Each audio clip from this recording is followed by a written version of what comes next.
Wednesday, June 18th, 2025, and this is a Hendrick Hudson Board of Education meeting. Do I have a motion to open the meeting? Motion. Do I have a second? Second. All in favor? The board will enter executive session. The Hendrick Hudson School District Board of Education will convene for the purpose of collective negotiations under the Taylor Law, medical, financial, credit, or employment history of a particular person or corporation, or matters leading to the appointment or employment history of a particular person or corporation, or matters leading to the appointment or employment or promotion or demotion or discipline or suspension or removal of a particular person or corporation. Do I have a motion to move into executive session? Motion. Do I have a second? Second. All in favor? The Board of Education will return at approximately 7 p.m. Good evening, everyone. Welcome back to the Hendrick Hudson Board of Education meeting. Today is Wednesday, June 18th, 2025, and we will begin by standing for the pledge.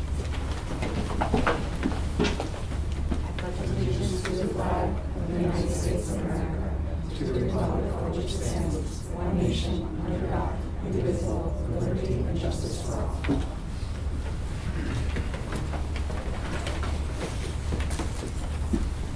All right, we're beginning this evening with our recognition. And we have recognition. We have a few recognitions tonight. Yes, we do. So I'm going to turn it over to Mr. Trombley. Thank you, President Mills. There's a energy in the air at June board meetings that you don't find during the budget meetings for some reason. But it's great to be at this time of the year, already looking towards next year, but taking some time to reflect upon some of the wonderful things occurring in the Hendrick Hudson School District.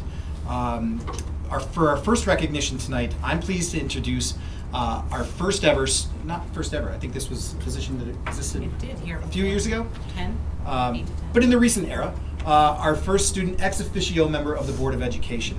So I'm pleased to introduce Chloe Madeline Hazeltine, who has been selected by her peers at Hendrick Hudson High School to serve as their student representative to the Board of Education. So first let's give Chloe a round of applause. So Chloe's appointment supports a key goal of the board to include student voice in district governance. Her participation not only recognizes the importance of student perspectives and decisions that affect their education and well-being, but also empowers students by giving them a meaningful role in shaping their school experience. This initiative also aligns with our broader goal in education of preparing our students for civic engagement, offering students such as Chloe an opportunity to build essential leadership and advocacy skills, including student representatives strengthen the work of our school board by promoting more inclusive and well-rounded decision-making. And we will appoint Chloe later this evening. You don't have to stick around if you don't want to. We wanted to make sure that we could recognize you first, and then if you had to go home and study, you could do that. And Chloe will officially begin her term on July 1st, 2025, and we'll get to spend many wonderful evenings around this table or similar tables with us. And I would like to invite Chloe to the podium to introduce herself to the board. So, Chloe. Hi everyone, my name is Chloe Hazeltine and I'm going to be a senior and I'm a graduating class of 2026, and I'm really excited to be a part of this because I know college is coming right around the corner. I'm not 100% sure what I want to do, but I do know I want to work with advocacy. I find it very important. In Hen Hud I do work with the Sailor kids, so special needs kids. I've been doing it since I was a freshman, and obviously there's so many more important things that you guys make decisions on, but I think for me it's important to give kids that wouldn't necessarily be here like this to talk about it, give them a voice. I think it's super important. I really am excited to learn how everything works, and I have an open mind to learning from all of you because I do respect your positions. I'm excited to learn. A little bit about me. I play varsity field hockey. I love it, so I have that side of connections with kids, and then I also work in a restaurant, so I know a lot of faces around the community, and I know that every decision we make here doesn't just impact me or anyone else, but it impacts all of the students, the parents, the teachers, and I think it's very important. So I'm really excited to learn from you all. So Chloe, I'll speak for the board that we're excited to learn from you as well, and we appreciate the time that you will give to the board. So thank you again. And just a piece of advice, you'll go through a bunch of training to help prepare you for the job. Yeah. One key thing, you can't tell the principal what to do because the principal works for me. But if I'm in the halls, you can tell me what to do. So thank you, Chloe. Thank you so much. Thank you. So Chloe, you're free to stay. but you're also free to go home and study, as I know you probably have a lot of that, Lori. We will move on to our next recognition portion of the evening. We celebrate students and staff here as well. So we have a great recognition for students and staff and I'll have Ms. Vinitha Joy, Executive Director of Technology and Innovation, share with us an example of how we are supporting high quality instruction through effective integration of technology. So Ms. Joy. Thank you. So I'm very excited to invite this team to talk about a project that they did in March. It's called Dynamic Duo Project. This is a project that represents the perfect marriage of cross-curricular collaboration and technology integration, where students apply their knowledge from multiple content areas while leveraging digital tools to enhance creativity, critical thinking, and collaboration. To provide more insight on this project, I would like to introduce Daniel Burke, our high school A&L teacher, Nikki Stabell, our K-12 technology facilitator. Mary Beth DeGennaro was also part of the team, but she cannot be here today. Also, Stephanie Murphy and Gretchen Ward are FGL E&L teachers. Joining the team are two of our outstanding, one of Carmen could not make it today, but I want to recognize her. She was supposed to be here.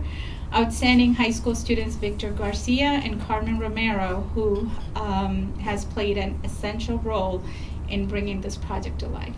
So thank you.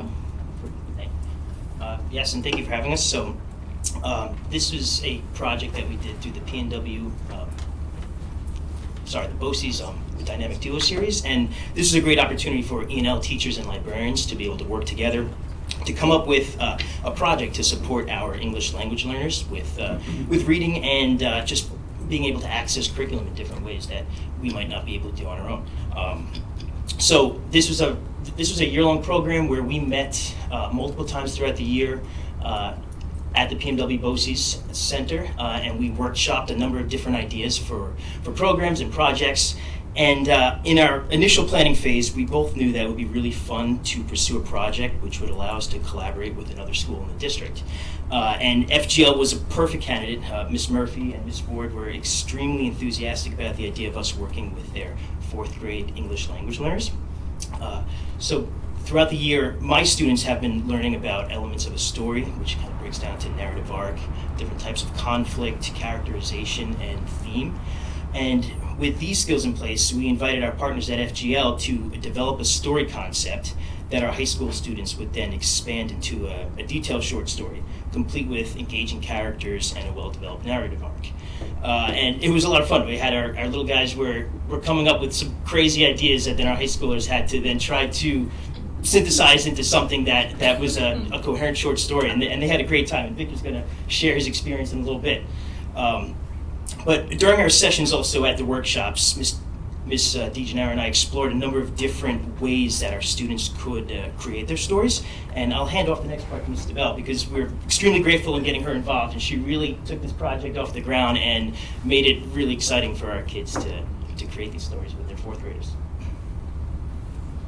Thank you, Dan. So my name is Nikki Stabell, and I'm the K-12 Instructional Technology Facilitator here at Hendrick Hudson.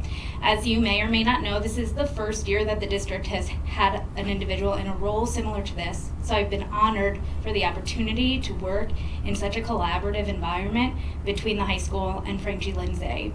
So as Dan mentioned, we had 5 adults who worked on different aspects of the project. Dan worked predominantly with his students at the high school. Mary Beth and I both contributed in a collaborative manner, as well as participating by co-teaching with Dan and Gretchen and Stephanie at FGL. And then again, Gretchen and Stephanie, who were there to support our 4th grade E&L students. So we went through many different aspects. Dan, Mary Beth, and I, we planned prior to the project's implementation about the different components. Dan was leaning very heavily on supporting the language acquisition and the English language content.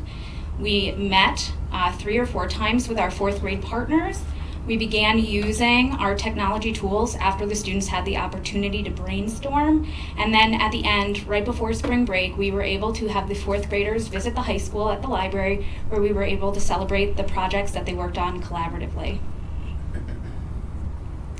So here we have some images from our celebration where the students got to show off their finished books. So we do have 2 of our finished books that I'm happy to kind of talk about with you. So this is Carmen's book. She was unable to make it here. These books were created in a program called Book Creator. It's a very simple kind of presentation style software for students to use, but it's really nice because it really shows the stories as a traditional picture book. So it really comes to life even though it's in a digital format. So what you'll see here are a lot of different images. They got to learn how to use AI as a tool to create pictures that they could use in their stories to help emphasize the storytelling, but it also helped with their language acquisitions because the students really had to learn how to speak to AI to use keywords to develop these pictures that were exactly as they imagined. So students really had to work hard to use English to communicate with the technology. Here's Victor's storybook. You'll notice that they both worked with groups of students who picked copyrighted characters, which was very interesting because the AI may or may not have had a difficult time performing these, but the students got really creative with how they were able to use the imagery. So Victor, he was able to isolate some of the characters and impose them over different backgrounds to make them do different things. He was able to play with perspective. And these are things that although students can do by hand, the technology really makes it easier for them to bring their visions to life. So on that note, I'm actually going to pass the mic over to Victor to talk about his experience using the technology as part of this project.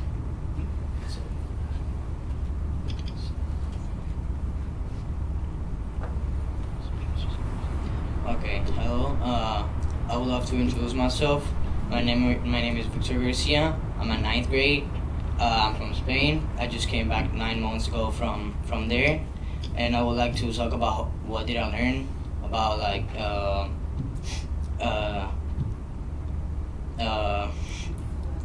collaborating with the 4th graders. I learned how their mind can imagine all those thoughts that are a lot more than any teenager by working with the 4th graders. I found out that the challenging part is always the decision of the many ideas they think about. The 4th graders are fantastic students, which also make the conversation with them easy and comfortable. It's incredible how they don't have any kind of shame of socializing with strangers or any other people they don't know. Also, working with AI was fantastic. You always have to talk about what you exactly want and specifically the image and the situation to make it work. And that's it.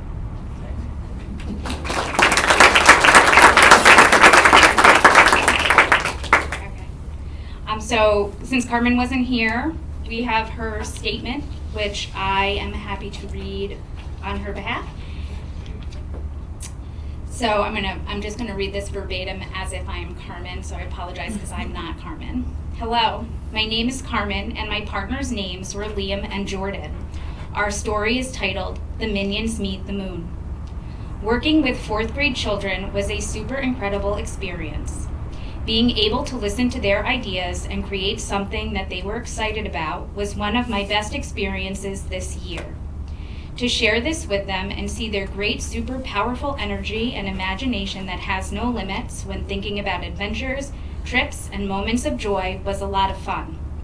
I loved to see their desire to create and imagine wonderful experiences, and I learned to connect their ideas to create an adventure trip about minions that was a wonderful thing to do. It was one of my best experiences to be able to work as a team. I would also say that they have the best imaginations in the world and also great energy. So on that note, I'm going to hand the mic over to Gretchen and Stephanie to talk about the 4th grade students' experiences working with this project. Steph and I are very excited to be here and support this project.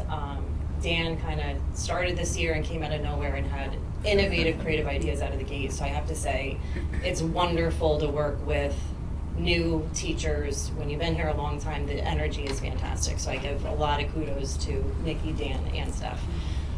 The kids at Frank G had a blast. They loved working with the high school students. It's empowering.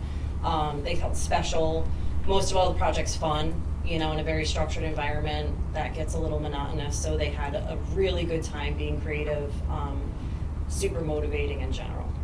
They almost gained a big brother, big sister. That kind of relationship was blossoming. It was really nice to see. There's peer modeling, relationships, boosted their self-esteem. It really helped between campuses to give them a little bit more ownership, not only of Frank G, but then look at, hey, there's another whole campus and soon I'll be there, and it kind of helped them expand a little bit.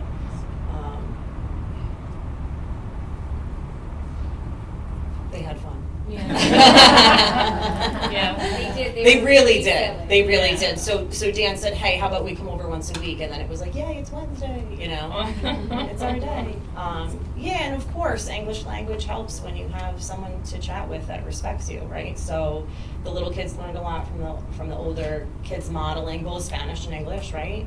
And the older students reinforced as taking that leadership role with the little ones. So it was fantastic.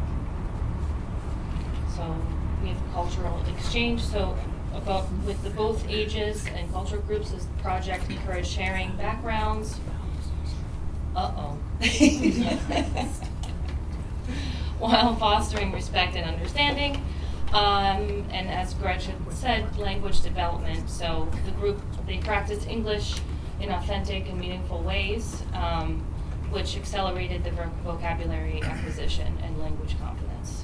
So they were really able to speak Spanish to each other and English together, and it was really nice to see.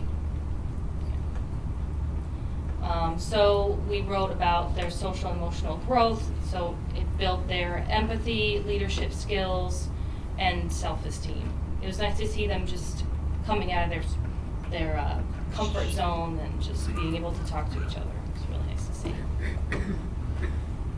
Okay, and then as for Book Creator as a program, Steph went ahead, really learned with Nikki as the leader teacher with the program, and Steph took it to her third graders, and they created a project using the same software about a country, and then Steph said, hey, get your group down. So all of the third graders had exposure to the program, and we're really excited to use it again next year and just roll it out more, because it's just a great program.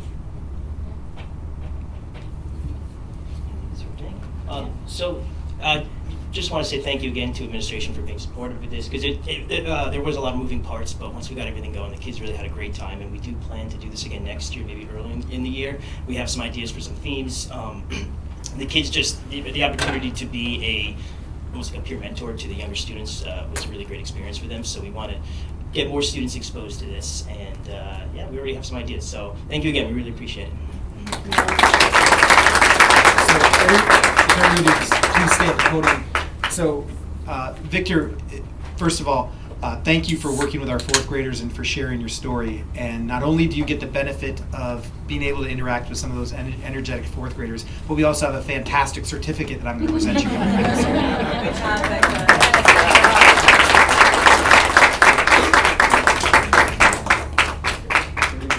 Carmen, can we get a picture of Victor? And you have your parents?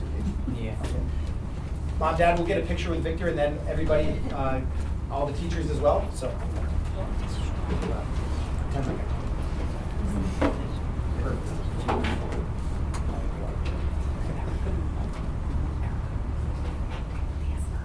Smile, Victor.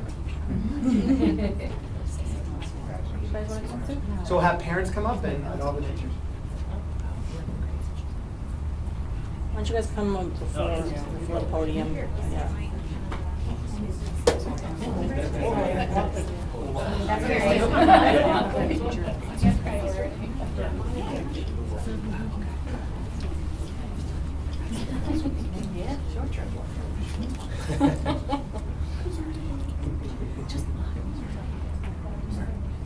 All right, ready? Smile. Okay. Thank you. Hey, thank you so much.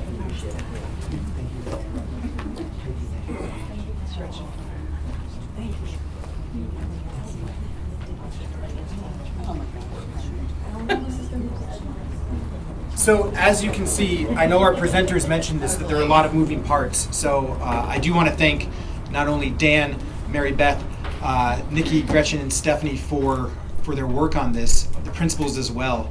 But also it takes leadership as well. So Vinitha, thank you for supporting this, and for the board for supporting positions such as the technology integration specialist and allowing our teachers to take the risks. So to our instructional staff, thank you so much for this doesn't just happen overnight. This takes a lot of work. Thank you so much for putting in that time and effort, because it truly, you can see how it truly paid off. So thank you very much. And we have a very exciting meeting for the remainder of the evening. You're happy to stay, or you can take this break to step out and enjoy your evening. So thank you so much. Thank you. President Mills, I'll turn it back over to you. Okay, this brings us to our hearing portion of the evening. So we have 2 hearings tonight where we will, anyone here in the public is here to speak on them, or we can discuss them. The Code of Conduct and the District-Wide Safety Plan. Carmen, do we have anyone signed up to ask questions? So while we're waiting in this pause for the hearing, turn it over to Mr. Trombley. Sure. Thank you, President Mills. So tonight we're asking the public to participate in a public hearing on 2 annual documents that are reviewed and renewed and approved by the board each year. One being our District Code of Conduct, and the other being the District-Wide Safety Plan. There has been a great deal of collaboration and input into the development of these plans. In terms of the Code of Conduct, we started early on in the spring, back to January, where we asked our administrators, so that's midwinter, we asked our administrative team to review the current Code of Conduct based upon living with it for about a half a year. We then asked the administrative team to bring it to their site-based teams. Those site-based teams were allowed to provide input on the Code of Conduct. And then also we brought that back then to our district shared decision-making committee, who provided its input. And now we present it to the public. It's been posted for approximately 30 days for public comment, and tonight we hold the official public hearing. So while it may seem that this is a document that is just living on our website, there is a living and breathing aspect to it that we value the input on, because this lays out in real terms our expectations for how all members of our educational community behave and interact with each other. So that's the Code of Conduct. Yes. And at the same time, we'll give you background on the District-Wide Safety Plan. So the District-Wide Safety Plan has been developed by a stakeholder committee which a number of our board members serve on. So Lauren Stanko and Jeremy Basso serve on the District-Wide Safety Committee. And that committee meets monthly under the leadership of Amanda Dos Moscalo, who is our Altera security consultant. And we review annually how our district responds to various safety and security events. This is the plan that is the forward-facing safety and security posture of the district. Each building has confidential building plans that are derived from this district-wide safety plan. Those plans are confidential in nature, obviously. We don't want to share how we respond to certain situations with the general public, but they are reviewed at the building level. The Board of Education reviews them in a confidential manner as well. And the district-wide plan is approved by the board after, similar to the Code of Conduct, public comment period and public hearing. Those building safety plans are submitted to the state after board approval in a later meeting. We're going to approve that tonight. The district safety plan, yes, the district safety plan will be approved tonight, but the building plans will be approved at a later meeting. Okay, we have no questions, so we will move on to the next, to the consent agenda. I think you should approve the district-wide safety plan. Approve both. Yeah. We're also approving the consent, the Code of Conduct as Yes. is. All right. Do I have a motion to approve the Code of Conduct as stated? Motion. So the Code of Conduct is a policy.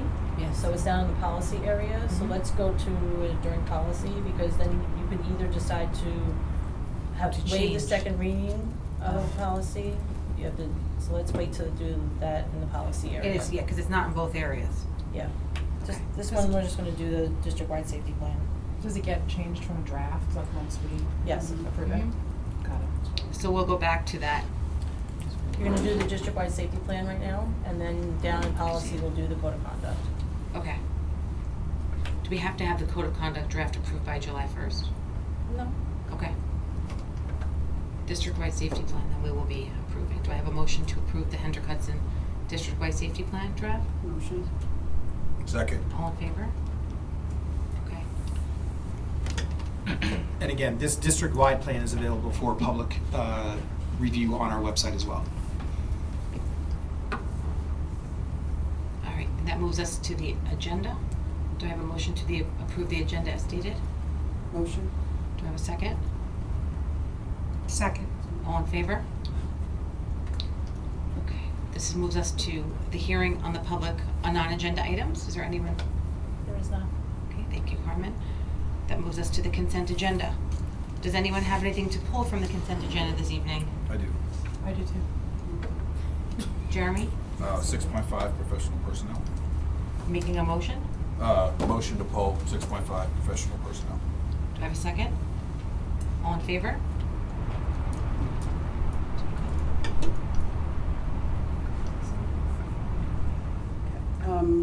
Motion to pull fiscal 6.2, assistant to the superintendent for financial continuity and controls. Do I have a, Second. all in favor? Corey? The number, I'm just gonna, can I read out the file name? We need the numbers. We need the, you're in fiscal, correct? Yeah. I just highlighted the. So it's fiscal 6.6, it's 6.4 fiscal and then, Oh, 6.4 fiscal. and then name the articles too. Oh, I see. 6.4 fiscal, resolution to establish employee benefit accrued liability reserve fund. Make a motion. Made a motion for the one? I have to do them individually? Yes. Okay. Second. All in favor? Sorry, it's my first No, time. it's okay. Motion to pull 6.4 fiscal resolution to establish retirement contribution reserve fund. Second. All in favor? And motion to pull 6.4 fiscal resolution to establish retirement contribution reserve sub-fund for TRS. Second. All in favor? Okay, thank you. Point of privilege. Yes. Just to confirm, we're pulling under general the resolution to the assistant superintendent for financial continuity and controls? Is that what was pulled? Approval. Yep. Okay, thank you. Okay, so gotta we need to approve the rest of approve, the agenda. we need to approve the remainder of the consent agenda. Carmen, do I have to read each of these? No. Okay, Still consent. okay. The rest of the consent agenda without the items that we pulled, do I have a motion to approve the consent agenda without those Motion. items? Second? Second. All in favor? Okay. Do donations or you wanna move into this special? Would it be the board's preference to review some of the pulled items from the consent agenda? Yes. Okay, so I'll start off first with with a very happy resolution that we get to discuss. So this evening, it gives me great pleasure under the consent agenda, which was under the consent agenda, but not This anymore. was- yeah, this was under It has professional been pulled. personnel. We will be appointing Dr. William Toro as our next principal of Blue Mountain Middle School.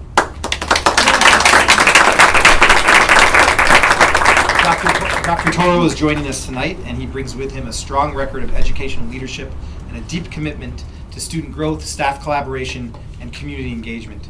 We are excited to welcome him to the Hendrick Hudson Central School District team and look forward to the leadership he will bring to Blue Mountain.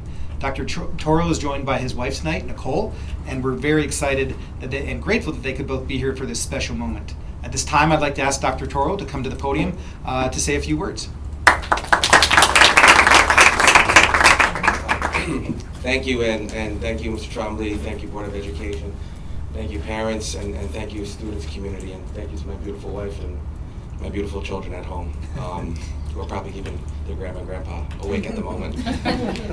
It is an honor and it is a humbling experience to be your next principal at Blue Mountain. And I'm going to say this is that, you know, looking at Cleo, looking at Victor was, well, first, give them a round of applause. They did an amazing job. That is motivation right here that we have something special happen here at Hendrick Hudson. And the warm welcomes, the emails, and just the vibe in the room makes you feel like I'm at home. And you said that there's always a vibe in the air at a board meeting in June. I thought that's because I was coming, but apparently it's because it's June. But I'm truly excited and honored, and I can't wait to start the work. And next week or the week after, I'll be here. So thank you, and thank you for everyone.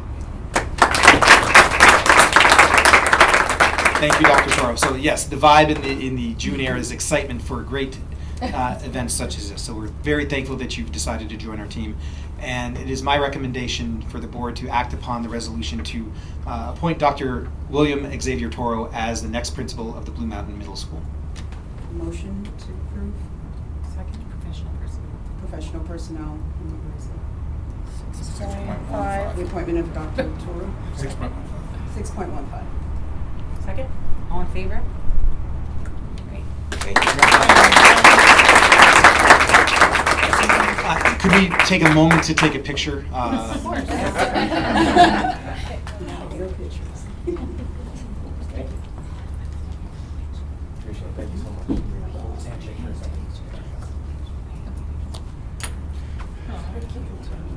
Smile. There you go.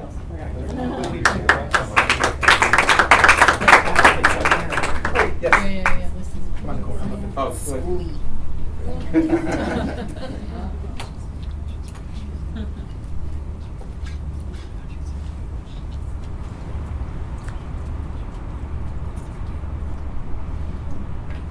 Oh, there was someone you gotta get that shot. Everybody says that to me. Nobody's air conditioning.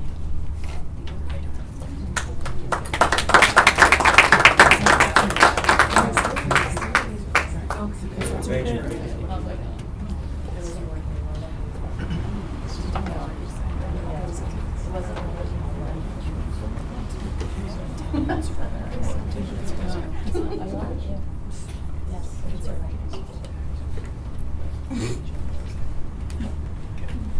So at this time, I will discuss the resolution pulled from the agenda to establish the creation of a position assistant to the superintendent for financial continuity controls.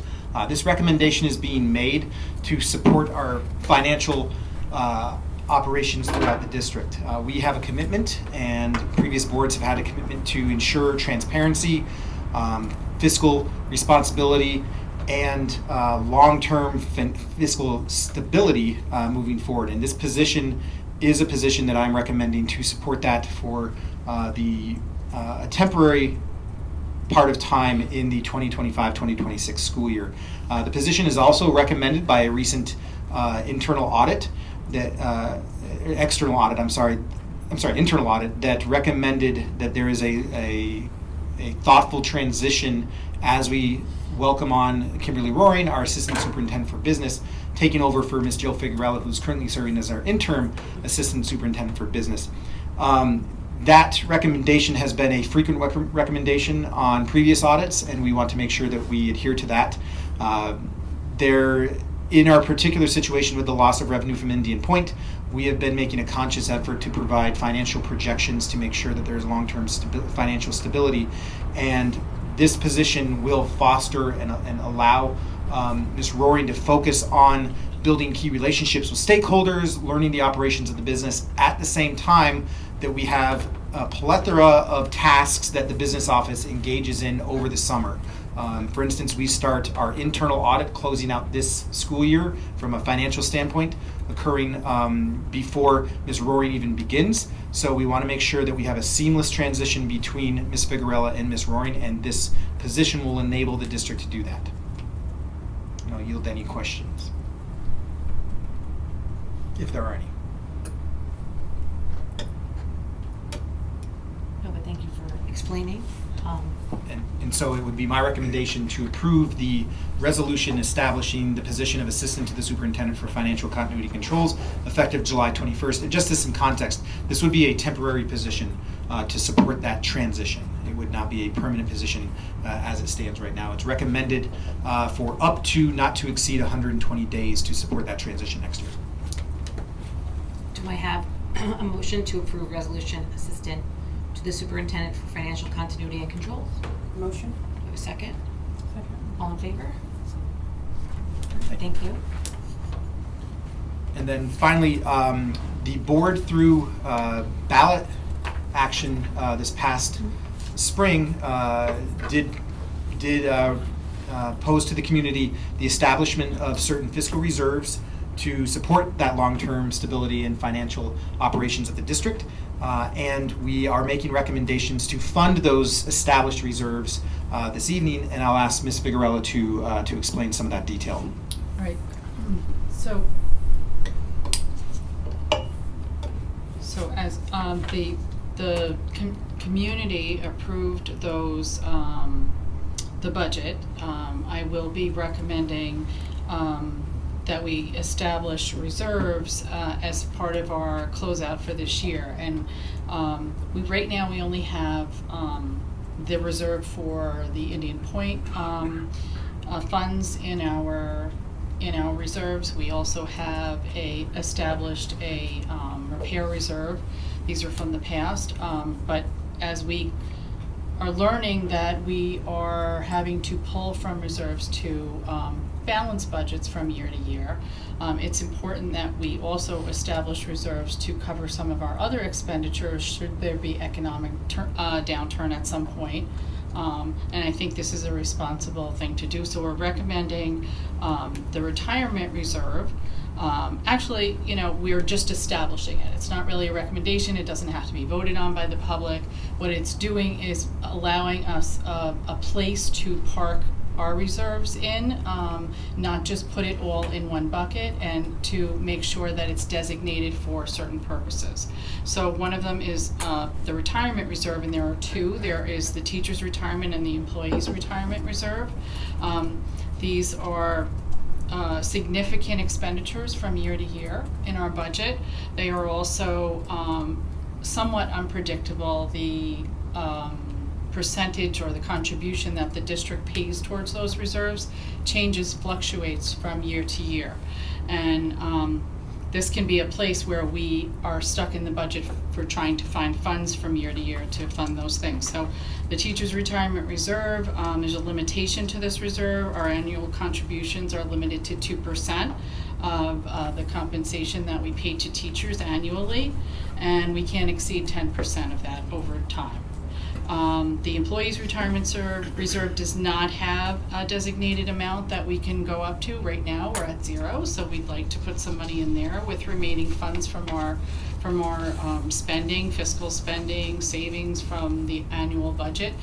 We always have contingency funds built into our budget every year, so these are the funds that would go into these types of reserves. The other one is our employee benefit and accrued liability reserve. Also referred to as EBLAR. You'll hear us refer to it as that. It's also a place where we can put, for instance, if we were to shut down the school district at the end of the year, what would our liability be for the employees that exist in the district now? Accrued vacation time, accrued sick time, things like that we would owe out to employees should we ever shut down at the end of a school year. It gives us the ability to pay any compensation out to employees who may be terminated or on a leave. And so this is another good reserve to have in our financial status. So I'm recommending that we establish these reserves tonight so that at the end of this fiscal year, any remaining funds that we have in the budget can be put towards these reserves. That's what they're for. Thank you, Ms. Figueroa. Any questions from the board? I'm going to ask a question about Sure. how is it determined how much money goes into each reserve? Who determines we have X amount of dollars left over, who determines what goes where? I think just based on what we know our expenditures are from year to year, what would be a reasonable amount of money to put in those reserves. Our auditors will come in, and if, at any point in time they feel that what you're putting into these reserves is excessive, or they recommend that it should be higher, they would tell you that. Just from experience, I know these types of reserves are definitely a benefit, but that's how the money gets in there, and that's how the recommendations get made, just based on what your annual expenditures are. Mm-hmm. And the idea of having them, though, is using them too. It's not just a place to park money or something like that at the end of a school year. The intention of it is to use it.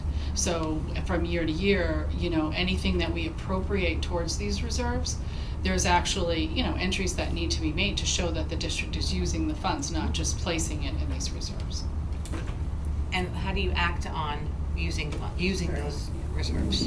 The What's the reserves, process? these three reserves that I'm talking about tonight, there's several others that are available to school districts. They can be used or created just based on my recommendation, the superintendent's recommendation. That's how they get established. The amount of money that we put in there gets approved by the board. It's not a voter-approved reserve. I have a question. My question is just about the tax stabilization fund that we have. I guess as a board, we would have to decide how we're gonna, anything outside of the 4% for the fund balance, we would have to determine how we would allocate those funds to the different things that we have. Right, so there is a 4% unreserved fund balance at the moment. So these reserves would not be utilized to use, to put any of that money into, or any of the tax stabilization money into. In fact, we can continue to add to the tax stabilization fund should we use appropriated money that's already been established. If we've appropriated money towards next year's budget, let's say, to use out of the tax stabilization fund, we can replace that at the end of this year first before we even fund these types of reserves. So those are the options that we have. Up to 20 million, correct? That particular For that, reserve, okay. yes. Yeah. Thank you. And in general terms, the district, to speak to how we determine the amount, it's based upon Jill's financial assessment and our recommendation, the superintendent's recommendation to the board to act upon that establishment of the amount.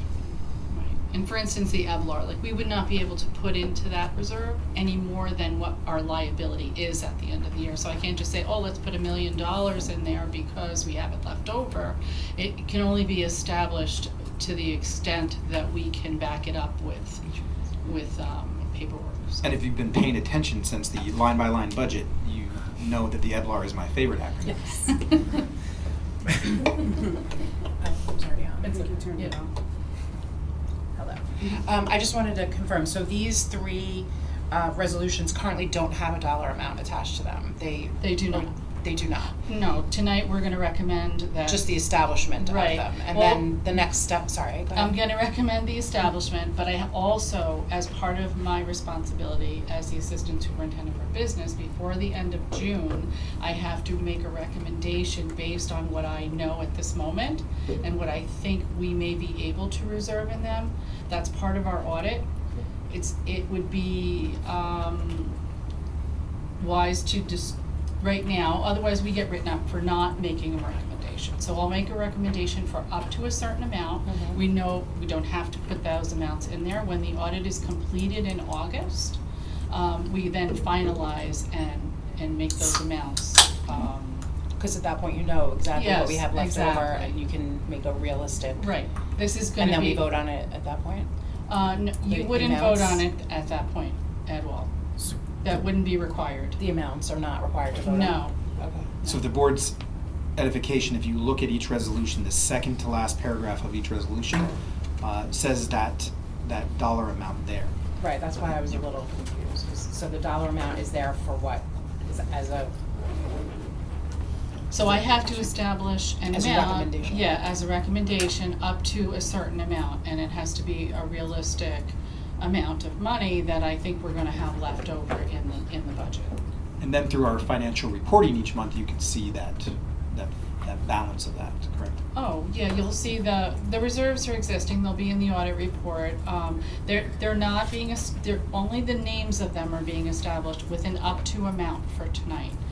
When we come back in August, after the audit is over, we will have a definite amount of what those reserves, exact amount of what those So reserves we could end are. up being less than like Oh, the 700 or yes, whatever. yes. The audit recommendation is to say up to what amount. Don't try not to go over that amount when you get there, but Okay, got it. we will talk about it some more at the end of the audit.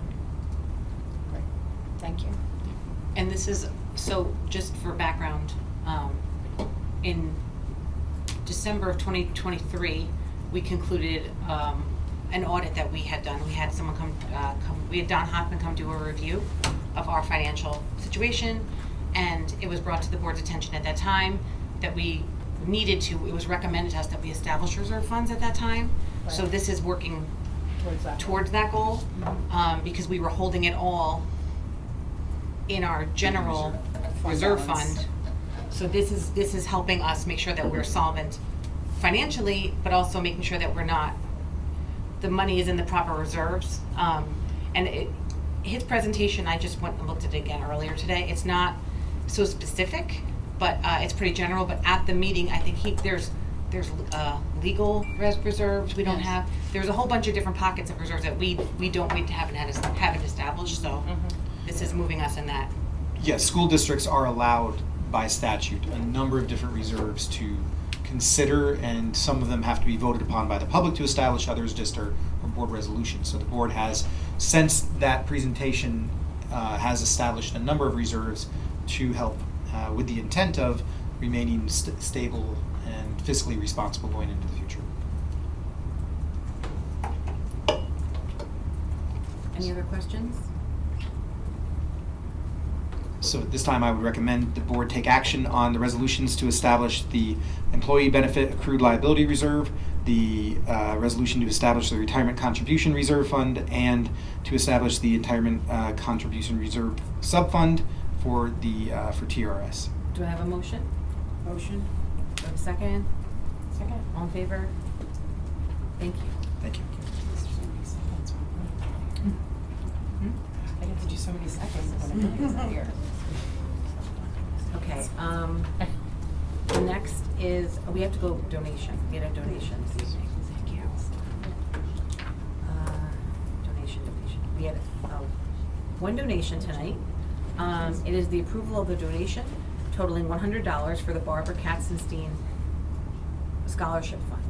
And this is for the Office of Special Education has received a donation in the amount of $100 to be utilized to pay for partial summer camp funding for students with significant handicap and conditions.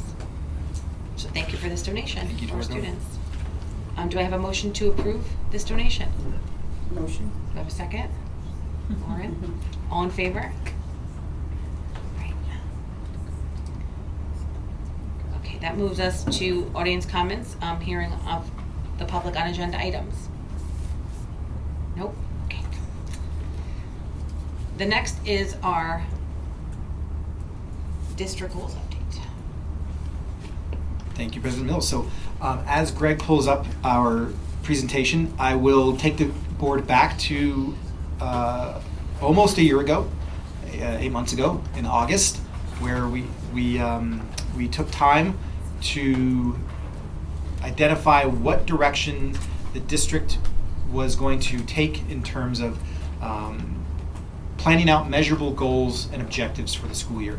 And we had discussed at that time that these goals help to codify our priorities and how we will spend the majority of our time, talent, and treasure from our staff and from our budget to accomplish what our community would like us to work on. And so we as the administration took time to look at strategic aims such as our strategic plan, our mission, and our vision, and we had decided to ensure that the best possible way to continue to move the district forward to meet our mission and our vision and our strategic plan was to take goals specifically from that strategic plan. And so that is the direction we took last year. So we always begin everything with our mission, especially when it comes to reporting on our goals.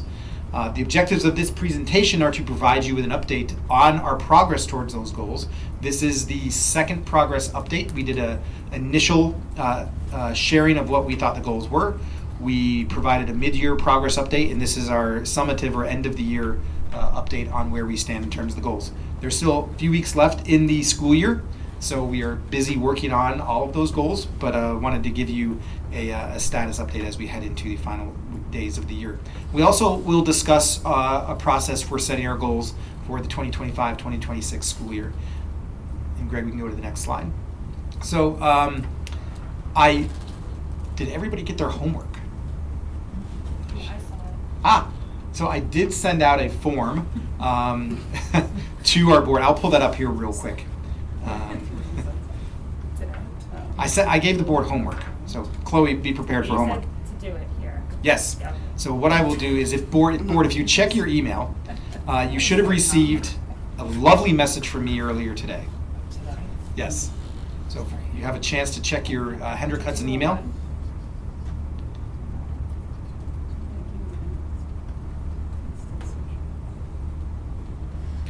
It's called Progress Toward District Goals Reflection Form. So Greg, I'll send it to you real quick. And then that way Greg can pull it up, so if you don't have access to it.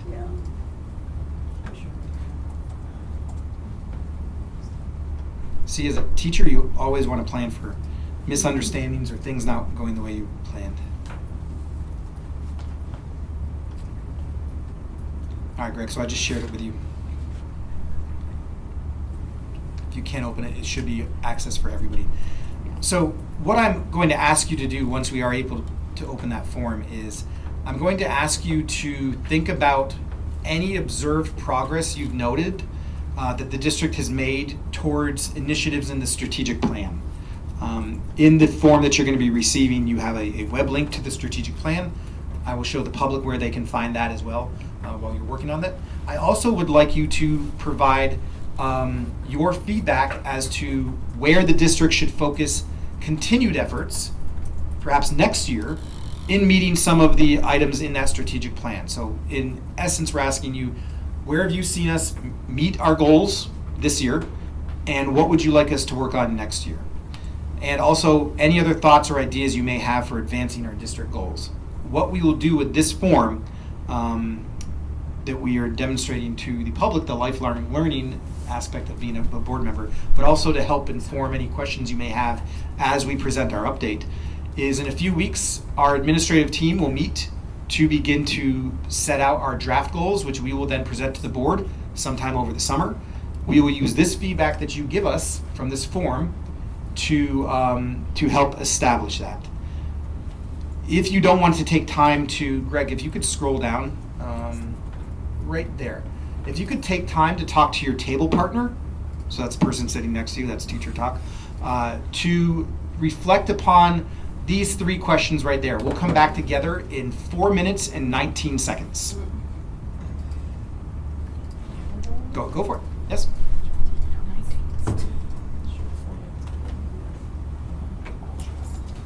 You can work with myself or more.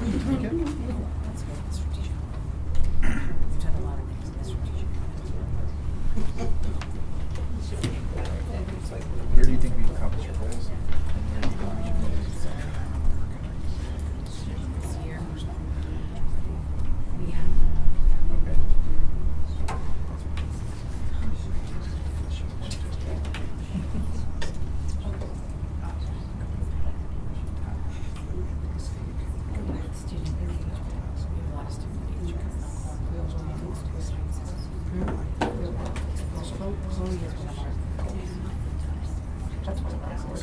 No, it's actually one of the strategic plan initiatives. Clear We would approve the chair decision making. I'd like to see us more. Really, we double chair decision making. Not just the same. I don't even know how to do that. So board, you have approximately 1 minute and 19 seconds left. Again, focusing on where you've seen progress towards our goals from this year and where you think we should focus our efforts next year. like to see more student involvement, more student surveys on conversations. I'd like to see more student,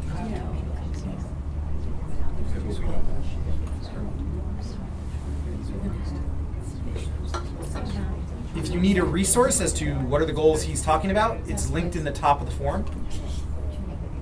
So the form that was sent to you by email, there are 2 links. One is to the strategic plan, and one is to the shared goal document. Yes, I was just going to say that. And if not, then Lucille's civic right.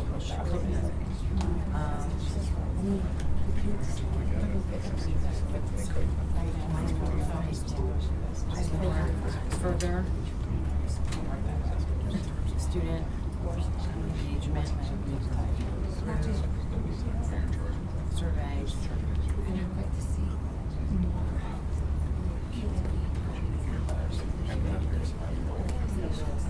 like the Rotary Club,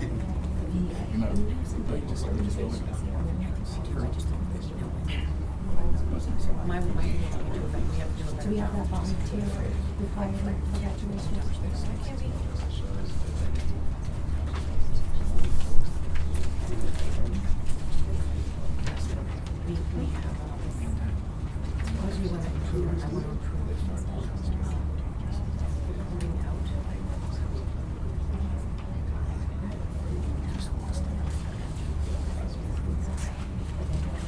So board, if you take about another minute and 19 seconds to finish up your conversation, we'll come back together.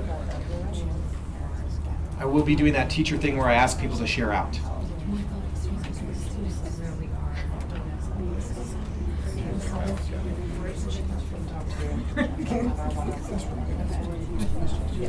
Yeah.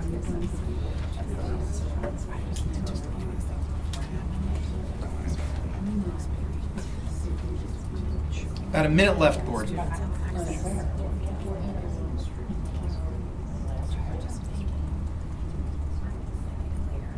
have a word count? I want a place for every student. We have a place for the AP, we have a place for the arts and the music. How about the other kids that don't fit in those boxes?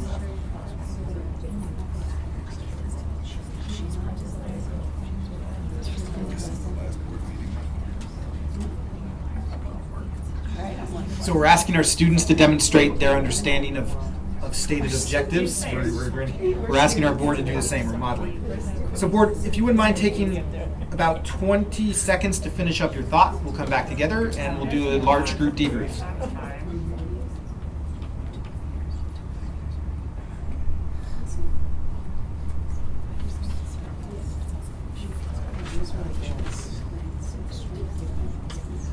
Okay.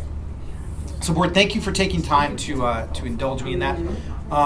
Greg, would you go back to our slide deck, please? Do you want me to submit this now or can I? You can submit now or later. So, board, if you wouldn't mind sharing out, if you feel comfortable, anything from your discussion about where you have observed progress towards the initiatives in our strategic plan. And just to refresh anybody who may be new to our district or who hasn't watched with bated anticipation every presentation we give, we aligned our goals to the strategic plan action items to ensure that we didn't have conflicting or wasted energy. If we felt that if we had a strategic plan established, that was shared understandings of where we wanted to see the district, and we as an administrative team aligned our efforts to meet those action items out of the strategic plan. So okay. Lauren was volunteering. All right, well, this is our joint effort of answers here. So the first question was, what have you observed progress towards initiatives in the strategic plan? We thought the site-based teams and all the meetings that go on in the district, the different committees and who makes up those committees, such as staff, community members, board members, just all talking, collaborating, and making an effort to make improvements on all different areas. Where should the district focus its efforts for continued growth in addressing the strategic plan? Maybe the MTSS process, just to review more data and see if things are actually, improving, or if the data is correct on certain things, and how we can, improve. Thank you. So you specifically gave us feedback on action items around a few of the pillars. First of all, student engagement and shared decision making. So those are two of our pillars. So thank you. You will receive 10 gold stars for your effort. You can pick them up at the end of the year. Anybody else care to give us feedback before we begin my boring presentation? Well, my feedback is going to be how do I actually access the Strategic plan PDF? No. No? I got that. I have memorized at this point after doing this since 2000 and I don't even know Oh, why. I think I know what you're going to ask. The dashboard. Sure. So, great question. So the dashboard was a document that showed the current action, all the action items listed from those pillars and the associated, just to get the terminology right, initiatives. Yes. There were specific action items under each of those initiatives. There was a large spreadsheet that was on the website that we had a discussion in August. What do we update? Do we update that sheet, or do we update a perhaps easier to read document? And the decision was made that annually we will update that document. And so what we will do at the end of this year is Vinitha and I will sit down and we will take the data provided by our department heads, our building principals, our administrative staff, and we will take a look and go back to those action items from the initiatives and fill in the progress to keep a place where it's a repository of that status. So this is current. When you say this, so This district building department yes, is current. underneath on the strategic plan website, you will see our shared goals, a document that we'll pull up later. That is the actual living, breathing, working document of our current year goals, which came from that larger initiative document that had all the action items listed out. Okay. And our administrators took time, they stayed with me through my crazy, and they all had to learn the nomenclature and the numbering system of that spreadsheet. Okay. And I can see that the cabinet members who are here are flashing back to that. We have to do it again in a few days. We appreciate that. I think, so from Stephanie and I discussed, we've done a lot more outreach. I think student engagement is definitely up. Chloe, as a result of our strategic plan, because this is one of our initiatives, I think another initiative was to bring a student onto the PTA, and I think we've done that. We want to give them more real-world experiences, and I think we're moving towards that. One thing that we haven't fully engaged is bringing to, and we have the Seal of Civic Readiness, which we have established. I mean, there's a multitude of things. I think it's important. What we may have to maybe improve upon to continue these efforts is I think we should really be exploring, and this is one of the initiatives, is bringing back an internship program, especially for our seniors. I know there is part of it tied to the Seal of Civic Readiness. I think bringing back a WISE program for our students, I think it's mentioned in there, would be a great opportunity. And I think it's really important as we move forward in this, as we have established all these real world experiences, all these different ways for students to engage, that we make sure that there is access to all students.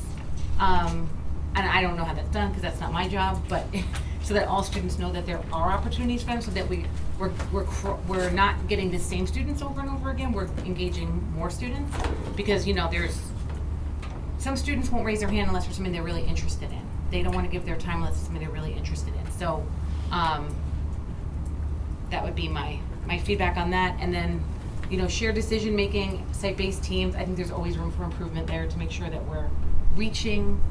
We have to make sure that we're getting different parents, not always the same parents, different staff, not always the same staff. The good news is the shared decision-making plan outlines who is on those committees, and there are 2-year terms. So we have that outlined and established. I think that's working. It's a wonderful thing when systems flow into each other. Yes. The thought exchange was a huge one. Would love to utilize it more. I actually would think Stephanie and I were just talking students. If we could get a student thought exchange, I think we should utilize it for budget.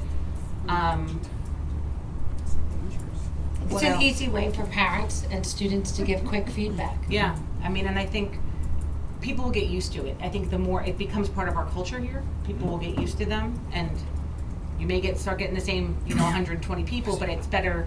It builds engagement. It changes a culture. Parent Square was a huge thing because it makes your chosen language, the language you receive your communications in.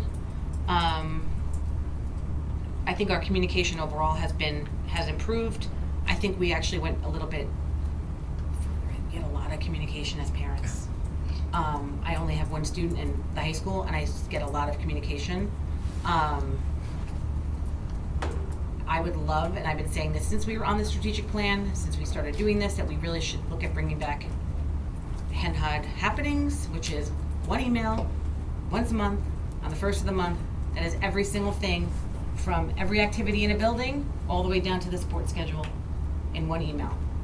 That was like, I think that was a parent Bible here for a long time, and as wonderful as all of your communications are, it gives you a quick, what's happening on, June 1st. I'm wondering why there's so much laughter when we say that. I think because there are people that love reading all the updates. They love your perspective. They love our perspective. They want to hear from the board. They hear from, Josh does those wonderful emails every other week. I think we get principal updates consistently. Having that quick, either bullet points or just what is happening in the district, I think it will help streamline things for parents. And I think that was part of our, our discussion and our goals here. So, very good point. I think it's important to note that communication from a school district is a living, breathing is a living, breathing action. It should be responsive to the needs of the community at a particular time. It should not be static. So you bring up a very good point that we've lived in a communication standpoint for a couple of months or years, and we may have new events, new directives, a new expectation, and that should be revisited to make sure that we are still communicating in an effective way. So excellent advice. I would just like to add that when we do thought exchanges, because I think it's a valuable tool, when it brings up things that we're not looking for, that we still need to go over everything that it brings up, not just what the thought exchange purpose was.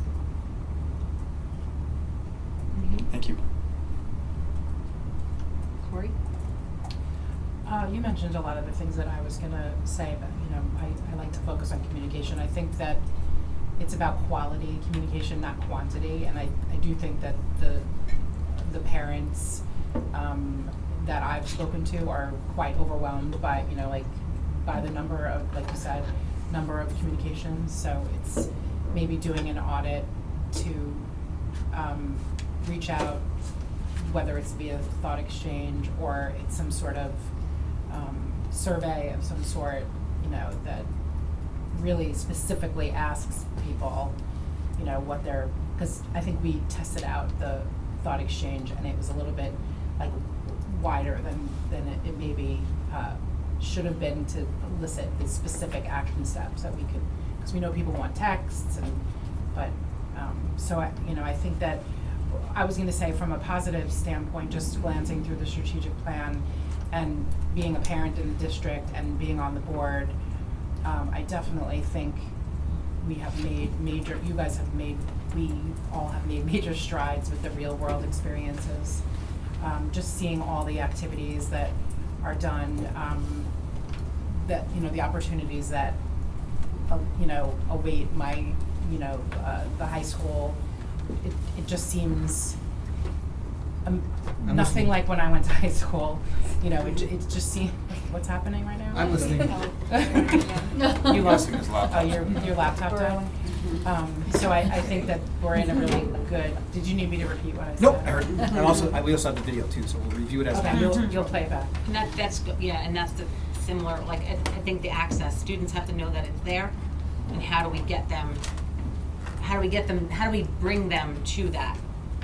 Yeah, to me, it all comes back to communication, because it's communicating to the students, what are your options? And they're a little overwhelmed too, so. They're also savvier than us in a lot of ways, in terms of, so I feel like we lean in to probably, to Chloe and get, your advice on how best you think, your fellow classmates would like to hear what the options are, other than on a website or, that Ask kind her of what thing. her classmates think about not having access to their cell phones during the day. Oh, When let's they not use put her it. on the spot When on the, day no, one. no, I'm not, no, to how they use them, so the state never asked the kids how they use their cell phones Right. during the day, right? Too So, late. Schoology, Yeah. Parent Portal, like there's things that they use them for. Right. During the day, so changing meetings, I mean, we have to, they get a lot of communication as well, whether it's on their phone, whether it's on their devices, and they get Well, email. it would be helpful having her, because we have to do the policy, so it would be. Yes, but I don't know if we have much wiggle room in the policy, but Oh, because it they would. gave the sample. Yeah, they gave us a sample, but I think it's things like that, like how can their experience with the communication be better? And you haven't looked at Schoology yet, like as a parent, there's different sections, there's calendars, it's a lot for them at one time. It's a little. Is it just for the students? There's a parent version Okay. that we can see on there. But it's like there's a learning curve to it, and it's a lot of communication. That's where they get all their information. It's a different So than Google instead of Classroom. Infinite Canvas. No, it's just- Google Classroom. It's like Instead of it's the high Google school's Classroom. version of Google Classroom. Got it. Can I ask a question? Why do we use two different platforms? Why do we get the kids used to Google Classroom in the middle school and then migrate to when there's such a big learning curve? And it's such a big transition from middle school to high school. So as a recovering director of technology, I will try to give my answer, and then I'll get the right answer from Vinitha. I would assume that we want to get our students used to multiple platforms, because they'll probably in the real world be used to multiple platforms. But I'll give Vinitha the floor for additional context.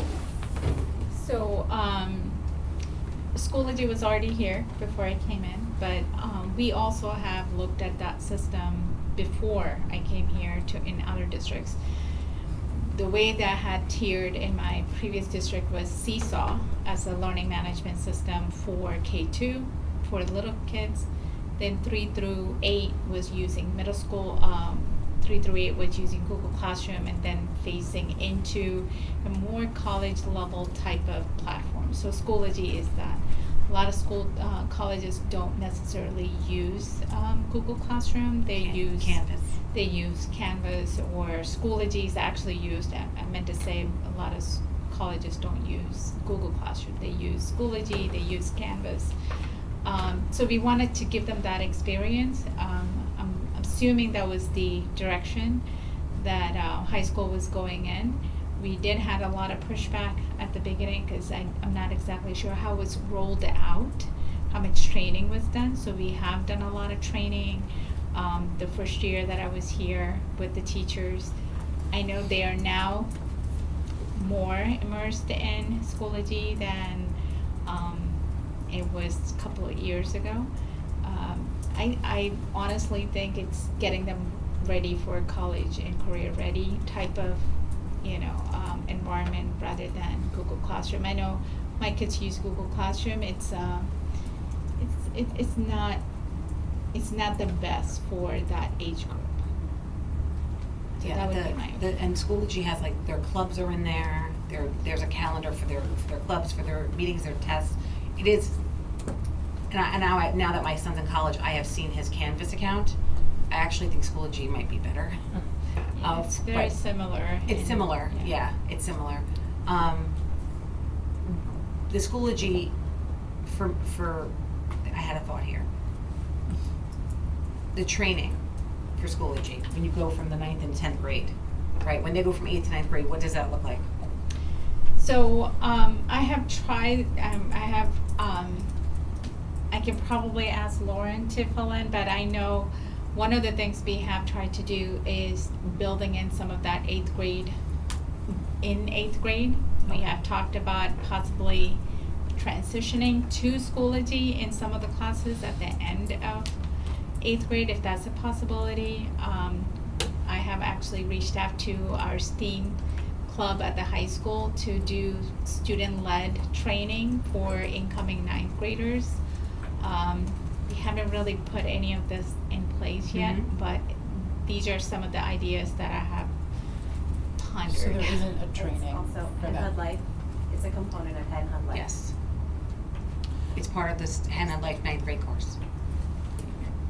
Oh, all right. But somehow they figured out because the current Yeah, juniors students- didn't yeah. have training, and they, in 9th grade, and they sort of figured it out. I can Yeah, speak to but that. That doesn't mean we shouldn't. No. Figure it out. No. It sounds I like you agree. have a lot of good thoughts on it. Yeah, and then the other thing, back to the communication piece with this is,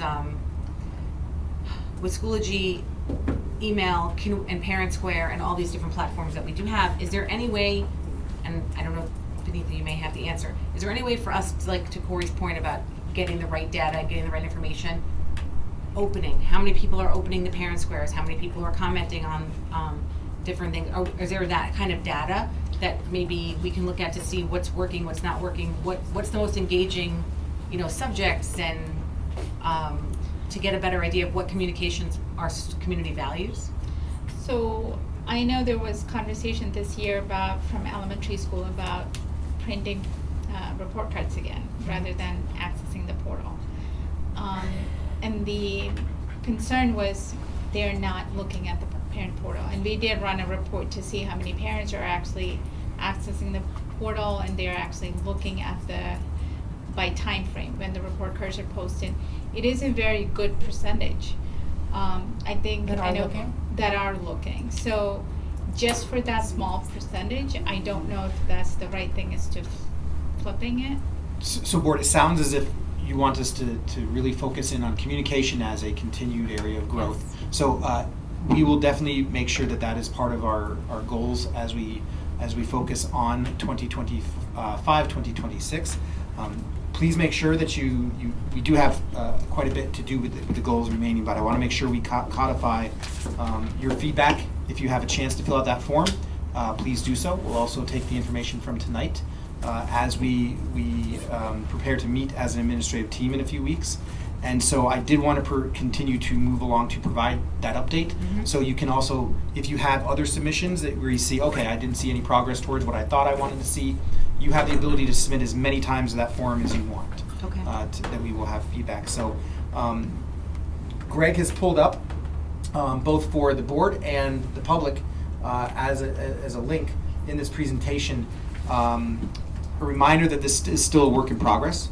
The shared goals link is going to give you access to a very messy document, but it's messy because it's a working, living document. And so in that document, you'll see various buildings, various programs in there, provide an update as to where they stand in terms of progress towards those goals. So in the general term, our collective efforts to focus on supporting pathways to our dynamic learning community, ensuring that every student, staff member, and family feels heard, empowered, and they have access to that communication. I feel that our administrative team in our district has done a fantastic job at meeting those goals. In general terms, as an update, our commitment to a multi-tiered system of support, as you mentioned, remains a work in progress across all of our grade levels and departments, and I will recommend that it will be an area of focus for next year as well. This year we have seen teams meeting regularly, refining processes, continuing to use powerful tools such as branching minds and Linkit to drive instructional decisions and interventions. And while we're making strides in these data-driven practices, we do recognize, and you highlighted that as well, that we still have some work to be done to ensure those systems are used consistently and effectively in every classroom, and to streamline and standardize our notification, assessment, and delivery of said services. We've also made significant advances in building pathways that celebrate and support our diverse and ever-evolving community, whether it's through cultural celebrations, multilingual communications, or expanded family engagement events. Our schools are finding new ways to make all families feel welcome and connected. We've held community fairs, increased translation of key resources, and have charged a task force to recommend actions that align with our mission and values. And our next steps will be on focus on broadening participation and measuring the impacts of these initiatives to ensure that every voice is valued and affirmed. As you just spent some time, communication and engagement, as you just spent some time discussing, communication and engagement remain at the heart of our work. We have expanded our use of Parent Square, updated our websites, and increased opportunities for two-way dialogue with families, staff, and community partners. There's monthly meetings of stakeholder groups, town halls, and advisory committees, and those have all helped us stay transparent, accessible, and responsive. We will definitely take the feedback on continuing to explore how our communication can be better implemented and streamlined. In the classroom, we continue to roll out and deepen new learning programs such as Into Reading, Science 21, ongoing math curriculum reviews, and real-world skill-building opportunities. We'll continue to seek to embed professional learning and instructional coaching throughout our instructional program, and we are empowering our teachers to tailor their instructions while meeting high standards. There's definitely still more to do effectively in the use of data to inform instruction and further support program implementation, but I do feel that we're on the right path. Our operations and infrastructure teams are making steady progress from major facilities and safety projects to business office efficiencies and technology upgrades. We're on track with bond and construction timelines, upgrading safety protocols, and launching new technology tools that support learning and, of course, communication. And finally, I'm very proud of our initiatives that build student empowerment and wellness. From executive functioning and social emotional learning programs to expanded leadership and advocacy opportunities for our students, we are helping them find their voice and prepare for life beyond our schools. And hopefully you can see the connection to our 4 pillars that we have in our strategic plan. New pilots in athletics, career development, and peer mentoring are already showing results, and we are committed to scaling these programs in an effort to continue to improve them. Our district's progress is a result of hard work, collaboration, innovation, and an unwavering commitment to our shared vision. While challenges remain, such as deepening our use of data, supporting staff through transitions, and ensuring consistent program implementation, our foundation is strong and our direction is clear. And I thank the Board of Education for helping provide us with that direction, not only this year, but as we look to next year. So your feedback tonight is definitely valuable to that. Greg, would you move on to the next slide, please? So thank you for your partnership, feedback, and supporting our students and community. Together, we are truly building meaningful pathways to every member to help thrive in our district. So what's our next step? We're going to take the feedback that you provided us tonight, the feedback that you're giving to us in our those forms, and that bottom bullet should say that Ms. Joy and the cabinet and I will conduct an update of our tracking sheet. But these are our next steps. We will, during the administrative retreat, we'll take your feedback. We will ask our administrative team to focus on various initiatives and objectives from each pillar of our strategic plan. We will remain committed to MTSS as a consistent goal and initiative, and we will provide updates next year as we have this year. So thank you for your time. Greg, you can go on to the next slide. And so thank you for your time and effort in this activity. And I want to thank, again, our administrators, faculties, and staff for their efforts to help us make progress towards our stated goals. I will yield any questions and comments, concerns, gripes, moans, groans, or complaints. And also, if you have any final thoughts or reflections to share. For the community, that shared goal sheet is available on the website, so you can see specific progress towards each of those goals as well. So with that concludes my update on district goals. And that moves us to superintendent's update. It's me again. Okay. Chloe, are you sick of hearing me speak yet? Got a whole year of this. So we'll transition from goals to something really exciting. I would ask Trustee Basso and Trustee Hickey, you have next to you should be a blue container. It should not be ticking or making any other noise. If you could please not open that yet, but have it at the ready. So this is the final, we anticipate this is the final board meeting of the 2024-2025 school year, and we do have 2 board members to recognize for this service. So I'll start first with Trustee Basso. And we're going to take a moment to recognize and thank Trustee Jeremy Basso for his dedicated service to the Hendrick Hudson Central School District as he concludes his term on the Board of Education. Throughout his time on the board, Jeremy has been a steadfast advocate for all students, consistently placing their needs at the center of every decision, whether discussing policy, reviewing audit reports, or weighing in on matters of health and safety. His contributions across a range of key committees have helped shape a stronger, more responsive school district. I especially want to acknowledge something I came to admire about Trustee Basso's approach to problem solving. No matter how complex the issue or how many perspectives are on the table, he always returned to one guiding question: what's best for kids? That unwavering focus on student well-being and success has made a lasting impact on me. And on behalf of the entire Hendrick Hudson Central School District, thank you, Jeremy, for your thoughtful leadership, your service, and your deep commitment to doing what's right for our children. We wish you best in what next to comes, especially with newfound time in your schedule on Wednesday nights or on the committee nights. So thank you, Trustee Basso. Have your gift to the ready. Yep, we'll have your gift to the ready. So, ever the gentleman. We're also proud to recognize and thank Trustee Stephanie Hickey for her dedicated service as her term on the Board of Education concludes. Throughout her time on the board, Stephanie has exemplified what it means to be a reflective and student-focused leader. As an educator, she brought valuable and authentic perspectives to every conversation, ensuring that the voice of the classroom and the lens of teaching and learning were always part of the dialogue. Stephanie, your commitment to continued professional learning as a board member was evident in the way you approached your role with curiosity, diligence, and a sincere desire to better understand the complexity of educational leadership and governance. Whether reviewing policy, it's all these exciting things, projecting financial decisions, evaluating programs, or engaging in thoughtful discussion about student outcomes, Stephanie, you consistently asked the kind of question that helped move our district forward and kept the needs of students at the center of the board's decision. On behalf of the entire school community, we thank Trustee Hickey for her service, her insight, and unwavering commitment to doing what's best for our students, and your contributions have made a meaningful difference, and we wish you the best in your endeavors, especially with some free Wednesday nights. So we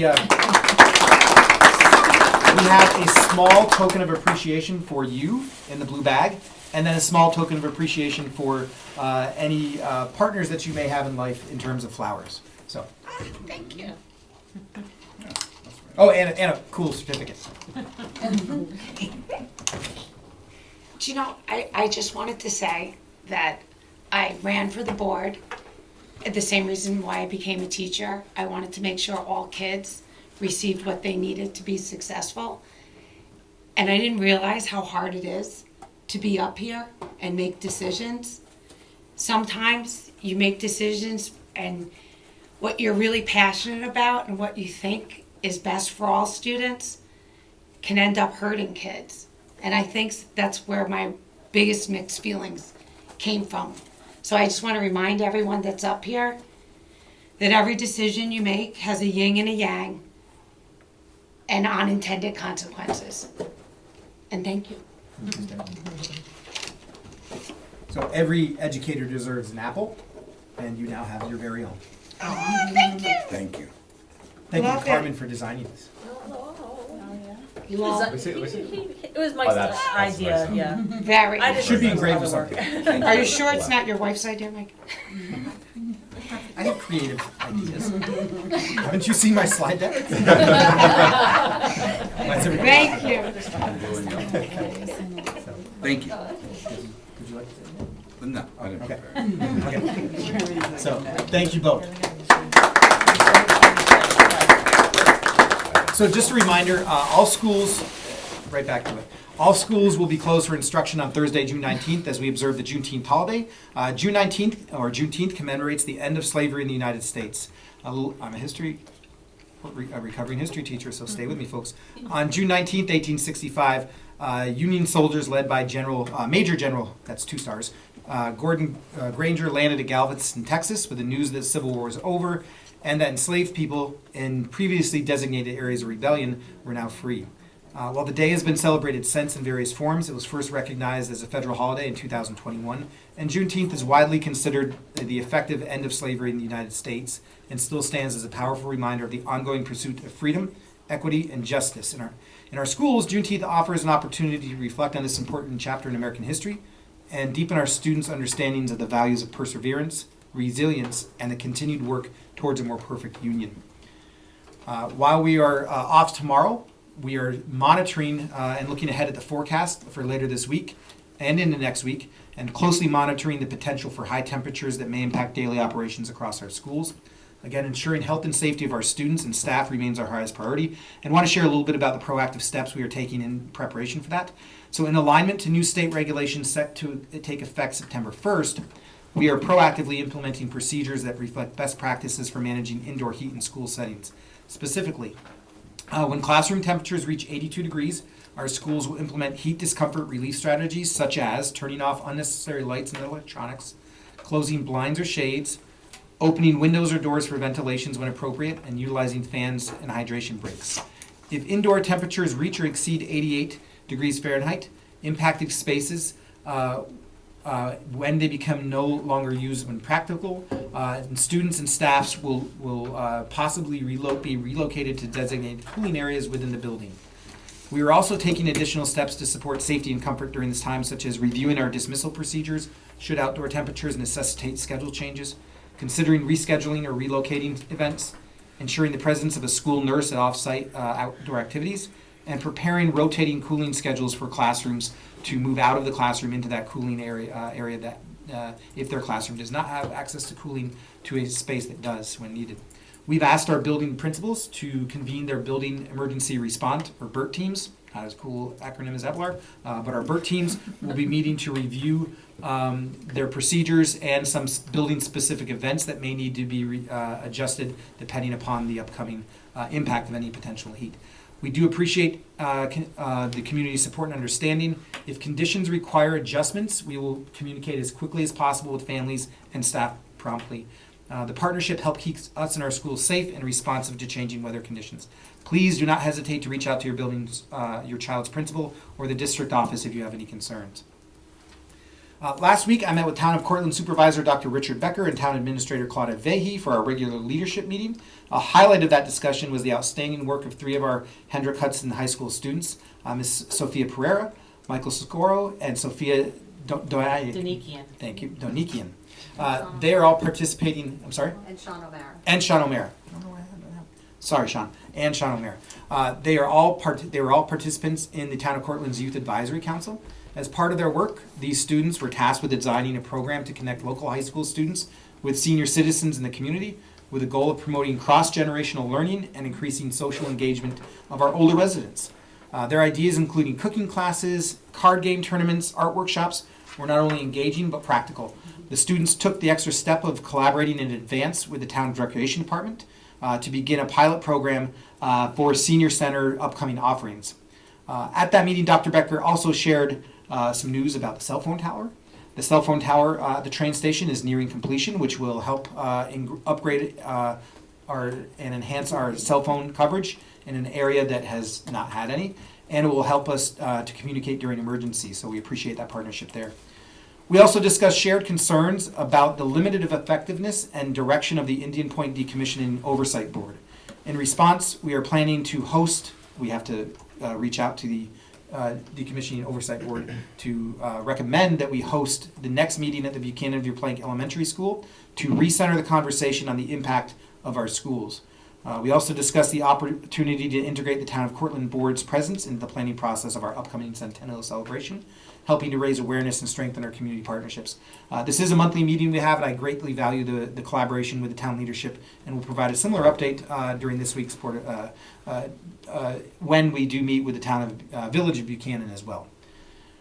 Want to highlight the Hendrick Hudson Robotics team. It's an unofficial club, but they are students and members of the team Refraction, who recently competed in the VEX Robotics World Championships in Dallas. They placed 30th in the world out of over 800 teams and 8th in their division.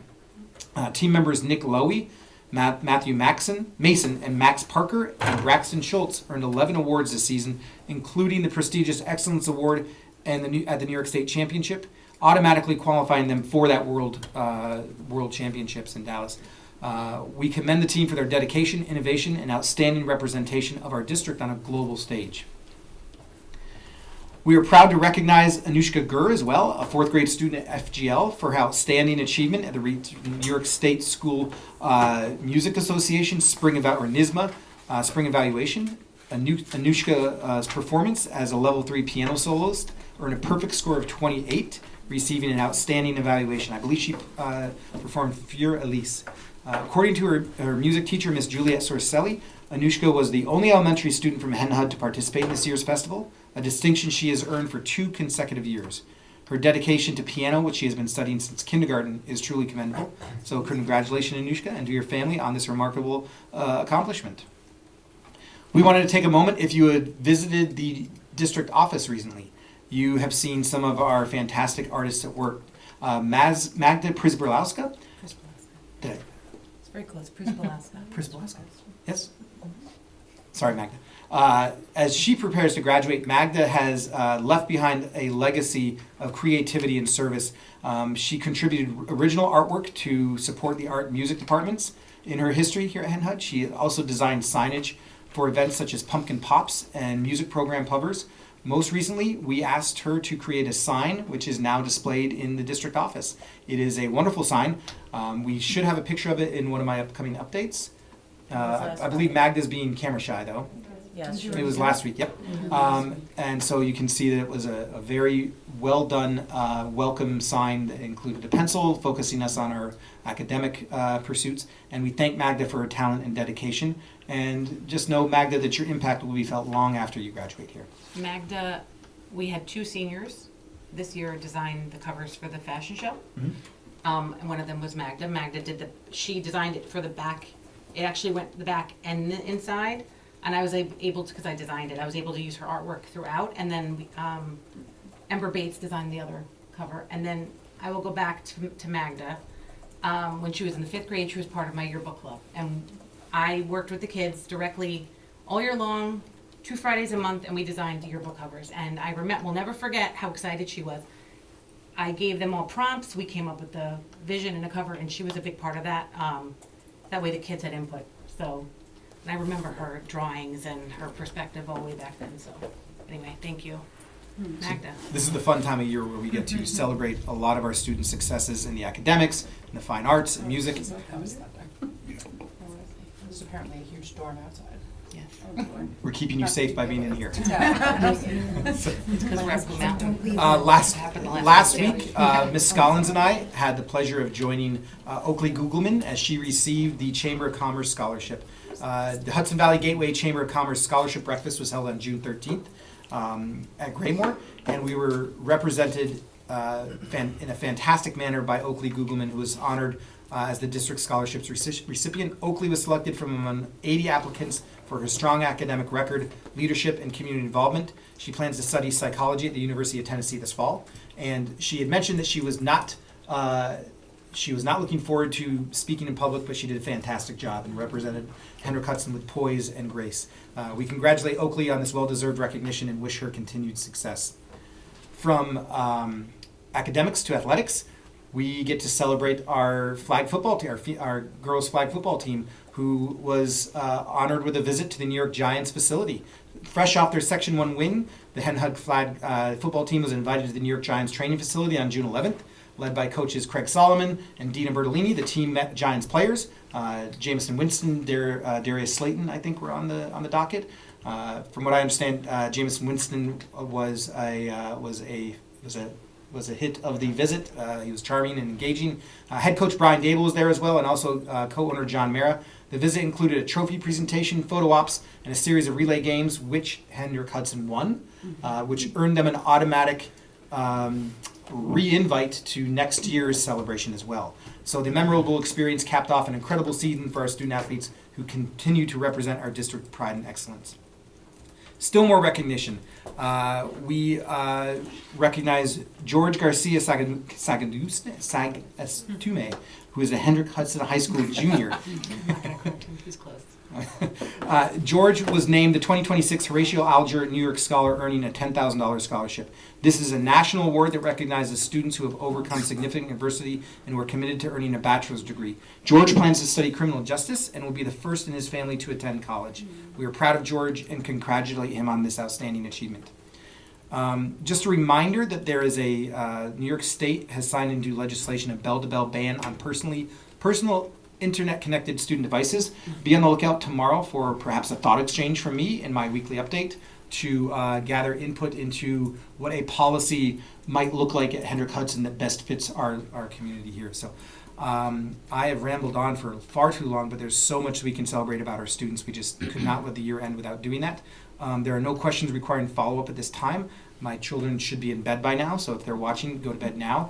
And I will ask Dr. Garcia, our Assistant Superintendent for Human Resources and Leadership Development, to provide his report to the Board of Education. Hi, good evening. So I was just kind of reflecting on, I guess, my year here, right? So this sort of the last board meeting of the school year, and then July 1, our reorg meeting would mark the time for the second year. And I'm just thinking back on what we've accomplished and my role here in the district, and I just want to kind of summarize to tell you, I think, the changes which have been going on here. So we've appointed, and we've searched for and appointed an assistant superintendent for curriculum instruction and assessment. Lauren, congratulations again. We have searched and appointed an assistant superintendent for business to join us on July 14th. I believe is her first day. That's Kimberly Roaring. We know that we have just appointed our new middle school principal, Mr. Dr. William Toro. We also know that Chris has assumed position as acting director of PPS. We know that we have 2 now outstanding positions, which we're currently in the search process for. We're kind of winding down the search for the director of PE Health and Athletics. And also we are in the stage where we're going to move to stakeholder groups interviews for the Hendrick Hudson High School principal position. So just to think of the full composite of what that means for the district. And I know that when I entered in July 1, the district looks a little different on July 18th. And I think that, just in my professional opinion, the district's on the precipice. That's what I think. I think in terms of transitions, in terms of leadership, and really what the community should note is that this is a generational change, right? We have people who are retiring, and we have new people coming aboard, and that's sort of just the shift in the time. But the people who are joining us in the school district as leaders will be the ones who are making tremendous impacts on the next generation. The current generation, but really the next generation of teaching and learning that goes on here. So I'm proud to be part of that. And I know the work obviously is not done, but I just want to thank Mr. Trombley and the Board of Education for being active members in those searches, and also the community members who've been part of stakeholder groups and or focus groups or doing surveys. I think it's a pretty good formula that we've sort of instilled in the district. And it's also a very exciting time, I think, for the district. So I just want to thank everyone for that. Thank you, Dr. Garcia, and for your efforts in leading those searches and providing constant updates so the community is aware of where we are. So thank you, and we look forward to celebrating your 1 year in the district with many more to come. Yes. I don't get an apple yet. I never get an apple. So I'm not a board member. You get a I got myself an apple. I'm sure that visitors to your office might be able to find some apples. Yes, we can find some apples. You get an avocado. Yeah, avocado is fine too. Me and squirrels, they love avocados. I'll now ask Ms. Vinitha Joy, our Executive Director for Technology and Innovation, to provide her update. So technology is having a lot of fun at the end of the year. Kids are having a lot of fun, but I'm not going to bore you with all those things. But one of the things I do want to remind you about is one of the changes we're making for next school year in Infinite Campus. At the beginning of each school year, we are required to have an annual sign-off on certain things. So when I came into the district, that was not something that was being done. Then we had a system called EduVista that we bought because Infinite Campus was not able to do what I wanted it to do. In August, an annual form that goes out basically about FERPA, computer policy, code of conduct. They have to sign off on all of those things. Currently, we revisited Infinite Campus. They do have a way to do annual forms. The way that we wanted to do it is if you didn't do the annual form in time, then you don't have access to the student schedules when they are posted. So I really want to remind parents, it only works under the parents' account. We see a lot of times at the beginning of the year when their schedules are posted, students are logging in and accessing the schedules, not necessarily the parents. We do want to drive parents to Parent Portal. So in August, there will be a newsletter that comes out that explains the new change. You will get a pop-up in August that says you have to complete the annual forms. Then once they complete, if they completed it early, before the schedules are posted, they're ready. If not, you will start to get those emails the day after saying you did not complete the form. So those emails are annoying. To avoid those emails, you can complete the forms ahead of time. So more to come on that. We will definitely put a video showing how to do that as well on the website. The second thing is the events management system. It was something that the PTA have asked a couple of years ago to book our facilities online. So we've been working through the whole year. It took a while. It is now in, it's completed. The integration is completed. The setup is completed. I tested the system today. It is now up to, I'm kind of handing it over to facilities to start training staff. So people who will be approving those facilities information will need to be trained. So that's the next step. So I just wanted to give you a progress of where we are with that system, because there was definitely some conversations around that in the past. So that's my update for today. Thank you. Thank you, Ms. Joy. And you're about to enter the busy season. Yes. Fun season. So thank you. Thank you for all your efforts and your team's efforts to get us all ready for September. So thank you. I'll now turn it over to our Acting Director of People Personnel Services, Mr. Christopher Moreno. Thank you. I just wanted to highlight a couple of really fantastic celebrations this past month. On June 6th, we had our Sailor Send-Off, thanks to the board members and Mr. Tremblay who were able to attend. It was a great celebration of some of our departing Sailor students as they age out of our program. And again, it's a fantastic program, so it was wonderful to see them celebrate with their families. Our peer leaders at the high school also met with or partnered with our Sailor program and hosted some neighboring school districts, Ossining and Croton, with a unified sports field day. So it was a really fun day for a lot of our students, very rewarding for our students and staff there. Currently, we are very slowly inching closer to our Indicator 8 parental survey goal. We're at 85%, we're very close. So again, I will just urge anybody who has a survey or may have had a survey and they can't find it, please contact the PPS office. I'll be glad to help you with that. And looking forward, as Mike always says, it's almost September, so we're currently in the planning stages for the Hendrick Hudson High School teen mental health training, and for the entire grade 9 and grade 11, I'm working with the guidance department on that. Thank you, Chris, and thank you for really being a strong bridge and stabilizing force within our PPS department during your transition as acting director. Thank you very much. I'll now turn it over to our interim assistant superintendent for business, Ms. Jill Figueroa. I do not have an update at this time. I think that Your reserved discussion. No, I don't. We've just come to the end of the school year, and we have a lot of busy business office duties going on, and nothing new has evolved in the last couple of weeks, other than what we've been keeping up with. And, Thank you. Thank you. So yes, we do with a smile say that the technology office and the business office are entering their busy season. That is true. This is really the extremely busy season for those two offices, but we do know that the district keeps going when we do wish students and staff a farewell in a few days here. So I do want to thank everyone for their efforts proactively, because we are already starting to plan for welcoming students back in September, which is the happiest time of the year. So that is the superintendent and cabinet update at this time. I will now turn it back to you, President Mills, and thank you. Okay, so this moves us to our board goals check-in. That wasn't linked in board docs, so it's for anyone. Let me text this to the. I'm using the shared document that everyone should have access to. Can we send it to Greg? Yes, please. Greg, I'll send it to you.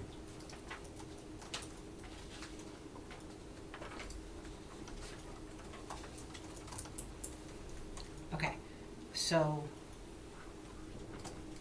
I just sent you the message. So the first goal was strengthen and enhance communication and advocacy to secure support for district initiatives. The second goal was revise 4,000 and 5,000 series policies by working directly with NYSBA, and goal 3 was to monitor progress towards strategic plan. So under goal 1, we actually had a bunch of action items that we had discussed earlier in the year. Strengthen and enhance communication, advocacy to secure support. So here's where we are. We can check in this way. Host regular community engagement events, hold meet and greets and or forums, attend district events to engage with the community, encourage open dialogue between board members, educated parents, students, and the broader community. So how do we feel we're on that one? Comments? to send this to you. I think we have access to that document. Hmm? I mean, I don't have access to it. Hold on. It's also online under the board. So it's on the Hendrick Hudson District site, under Board of Education, and then under board goals. Get it from there. I have it. Yeah, I also think didn't I email it to everybody? I thought I did one of my long update. I don't think so, I just printed this online. It's on the website, It's on the website, yeah. under board of, where you just said under board goals, there's a link. Okay, is everyone, Okay, Greg. Should have- I also sent it to the board, listserv. make sure that Greg has it now? I got it from the website. Okay.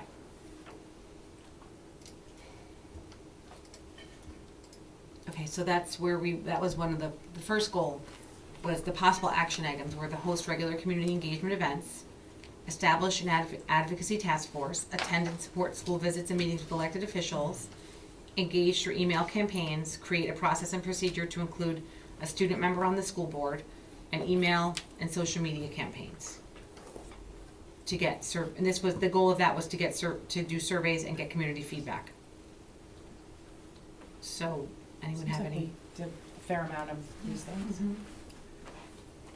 I think It's a we've lot. touched on a lot of it, Yeah. it's there, so we feel good about that. It was a lot to bite off to begin with, but Yep. I think we made some good progress. Mm-hmm. I think we did a good job on this one. I think ultimately, you know, a lot of this is our time, right? So we're all putting in Yeah. a lot of time to be present and engaged and make sure that we're available to the community appropriately and we're not inundating them with information. So I think it's a balance, and I think we've done that. And I mean, Chloe is a testament to this work as well. So, you know, we made sure that was a priority, and we did that. She's still here at 9:15. And she's still here. Yes.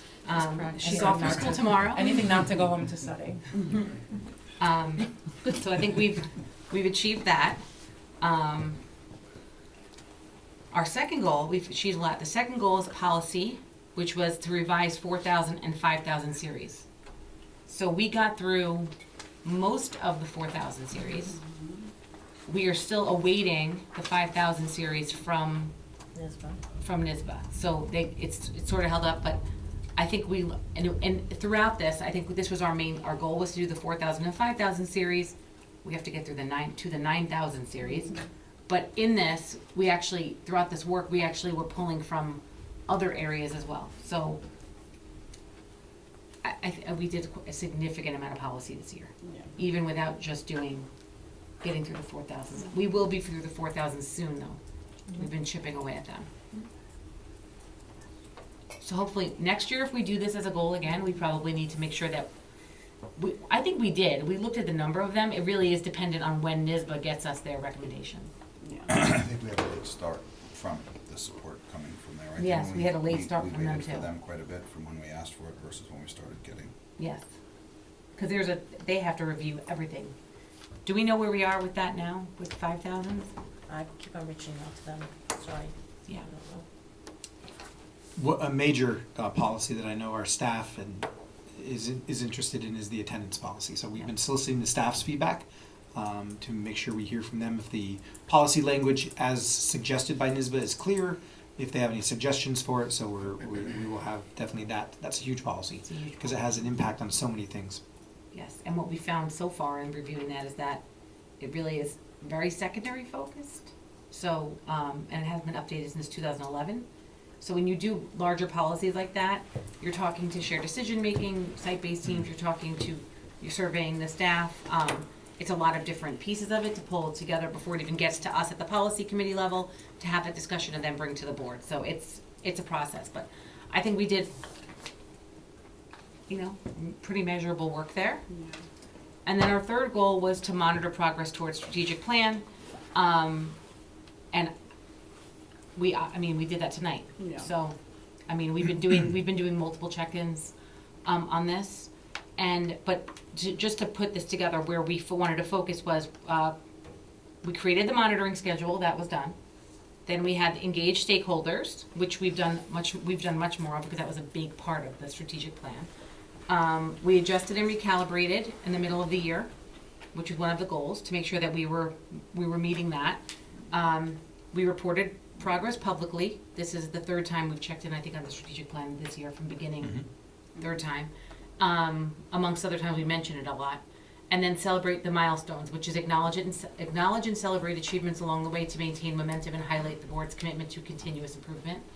And I think we've made great strides there as well, working with our leadership team to make sure we're doing that. So, Good job. yeah, good job. Point of privilege? Sorry. Mhm. So I would like to commend the board. So I want to bring us back to September 11th, 2024. The board put thoughtful time and effort into deliberating for quite a bit. I think it was over the period of 3 meetings as to what the goals should look like and how they should be structured, if they were doing enough, if they were not doing enough. I'd like you to celebrate as you reflect upon, you had 3 goals here that were targeted, focused, and appropriate. Eric, you said earlier that's not my job, and that's really an example of trust that this board has in the district, and a recognition of the fact that there is a role that the board plays, a role that the community plays, a role that the administration plays. And I've always been under the assumption that respect is knowing your role and living up to that, and supporting those in others in their roles. So I feel that these goals demonstrate alignment towards the governance role that the board plays, because you are looking at things that are within your purview as a Board of Education: policy, communication with your stakeholders, and monitoring progress. And that focus on those goals allows work to stem and flow in a logical manner across the district in other ways. So I commend you for I remember hearing words saying, well, I don't know if this is enough. I don't know if we're doing enough. But I think if you take a look and you reflect upon your time, your effort, everything that you've done this year, I would argue that you probably feel that, I would assume, but I know what happens when I do that you put a lot of time and effort into just these 3 goals, but it was focused time and effort and allowed you to come out on June 18th with actionable and reportable progress towards those goals. So that's my reflection. Thank you. Does anyone have anything to add? Okay. Well, that brings us to our policy readings. Point of privilege. Yes. I would like to request that we could excuse the cabinet. Sure. And any audience member who, thank you, cabinet, for your time, your efforts being away from your family. Unless you'd like to stay for some of the policies that may impact you, or I know your input has been provided. May I, just a quick statement, I just want to thank Jeremy and Stephanie for the time you served on the board, and it's been a privilege having the time to work with you, and I wish you all the best. I'm sure you won't be shy in your time outside the board to join us again. Thank you. Thank you, everybody. Get home safe. Thank you. Safe travels. Thank you. Chloe, thank you. Hey, Chloe. Run while you can. She's like, I can leave, but This is the most exciting part. no. So we're going to start with the Code of Conduct for the 2025-2026 school year. It starts with, this Code of Conduct was developed by a dedicated... Motion to waive the reading. Second. All in favor? Do you want to speak to me? Oh, sorry. Thank you, Tamika, for reminding me about that. So yes, this is the actual policy and wording of the document that the public hearing was held on earlier. So this Code of Conduct dictates our expectations for behavior and outlines how we can hold ourselves as members of the community accountable and others. So it's a shared understanding of that. Yeah, and within this draft policy, which was out for comment, Public comment, correct. We went through the process of some stakeholder input dating back to January. Administrators got their eyes on it. They provided feedback. They brought it back to site-based teams. It was shared with the larger shared decision-making committee and also open for about 30 days of public comment. Also included in this is the athletic code of conduct as well too, which is required by section 1. It doesn't look like much change. There's only a couple changes. Yeah, there's a couple of changes in there, not That's it. that much. And we highlighted those changes just so people can see the new things that would be voted upon or acted upon. Yeah, the red is the new, right? Yes. So there was new Technology new and copyright. Yeah, All new. these, yeah. That is a Those are direct added. result of efforts of the board for updating previous policies. So that was updated, and then Thanks to cross-referencing. I just want to make the athletic. Do we know what page that's on? No, okay.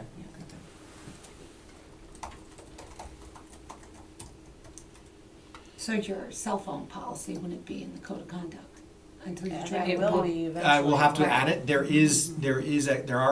are expectations to use of communication devices and electronic devices in the code of conduct. I can find you the exact page. That I already see. I Okay. was just wondering if that would end up changing. Yes, correct. Athletic handbook begins on page 48 of the Okay, I document. saw that. I got that.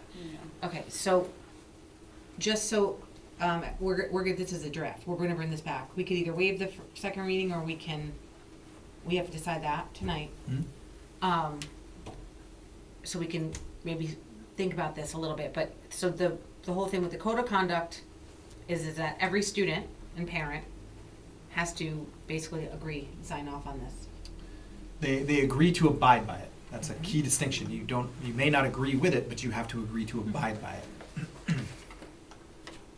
And the reason why we Probably not waive the second reading then, because then people have an opportunity to speak Yeah, to I the was gonna pieces. I mean, we had the hearing tonight, but I think we should follow our policy, I think. Just wait, what's the difference if you wait till the next meeting? Yeah. Does it jam you up as an administrator to have it done now versus on July, whatever? we support and believe in the democratic process. Yeah, I don't think you should rush that. Yeah, I I do think think we you should should put the air wait. conditioning back on. Just making weird noises. You guys can continue. So that wasn't really for you. Someone. Yeah, I think we should wait and bring it back. Yep. And give people time to just review it, and if they have any comments, they can Agree. add It's to it. it's long, so. Yeah. All right. Okay, so we'll bring that back. Now we're on the first reading of revision to policy 2121, board member qualifications. The qualifications. Motion to waive the reading. Second. All in favor? All right, so this is a revised policy. It outlines what qualifies someone to petition to be a school board member, right? Mm-hmm. I think there was only one change. You have to be a resident, right? Isn't that?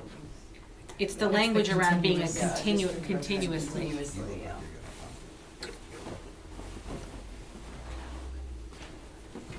All right, so we'll bring that one back. The next one is the first reading to retire policy 0210, goals for instructional program. The Hendrick Hudson Board. Motion to waive the reading. Second. All in favor? Mike, do you mind reminding us why we're retiring this policy? It's because of another policy.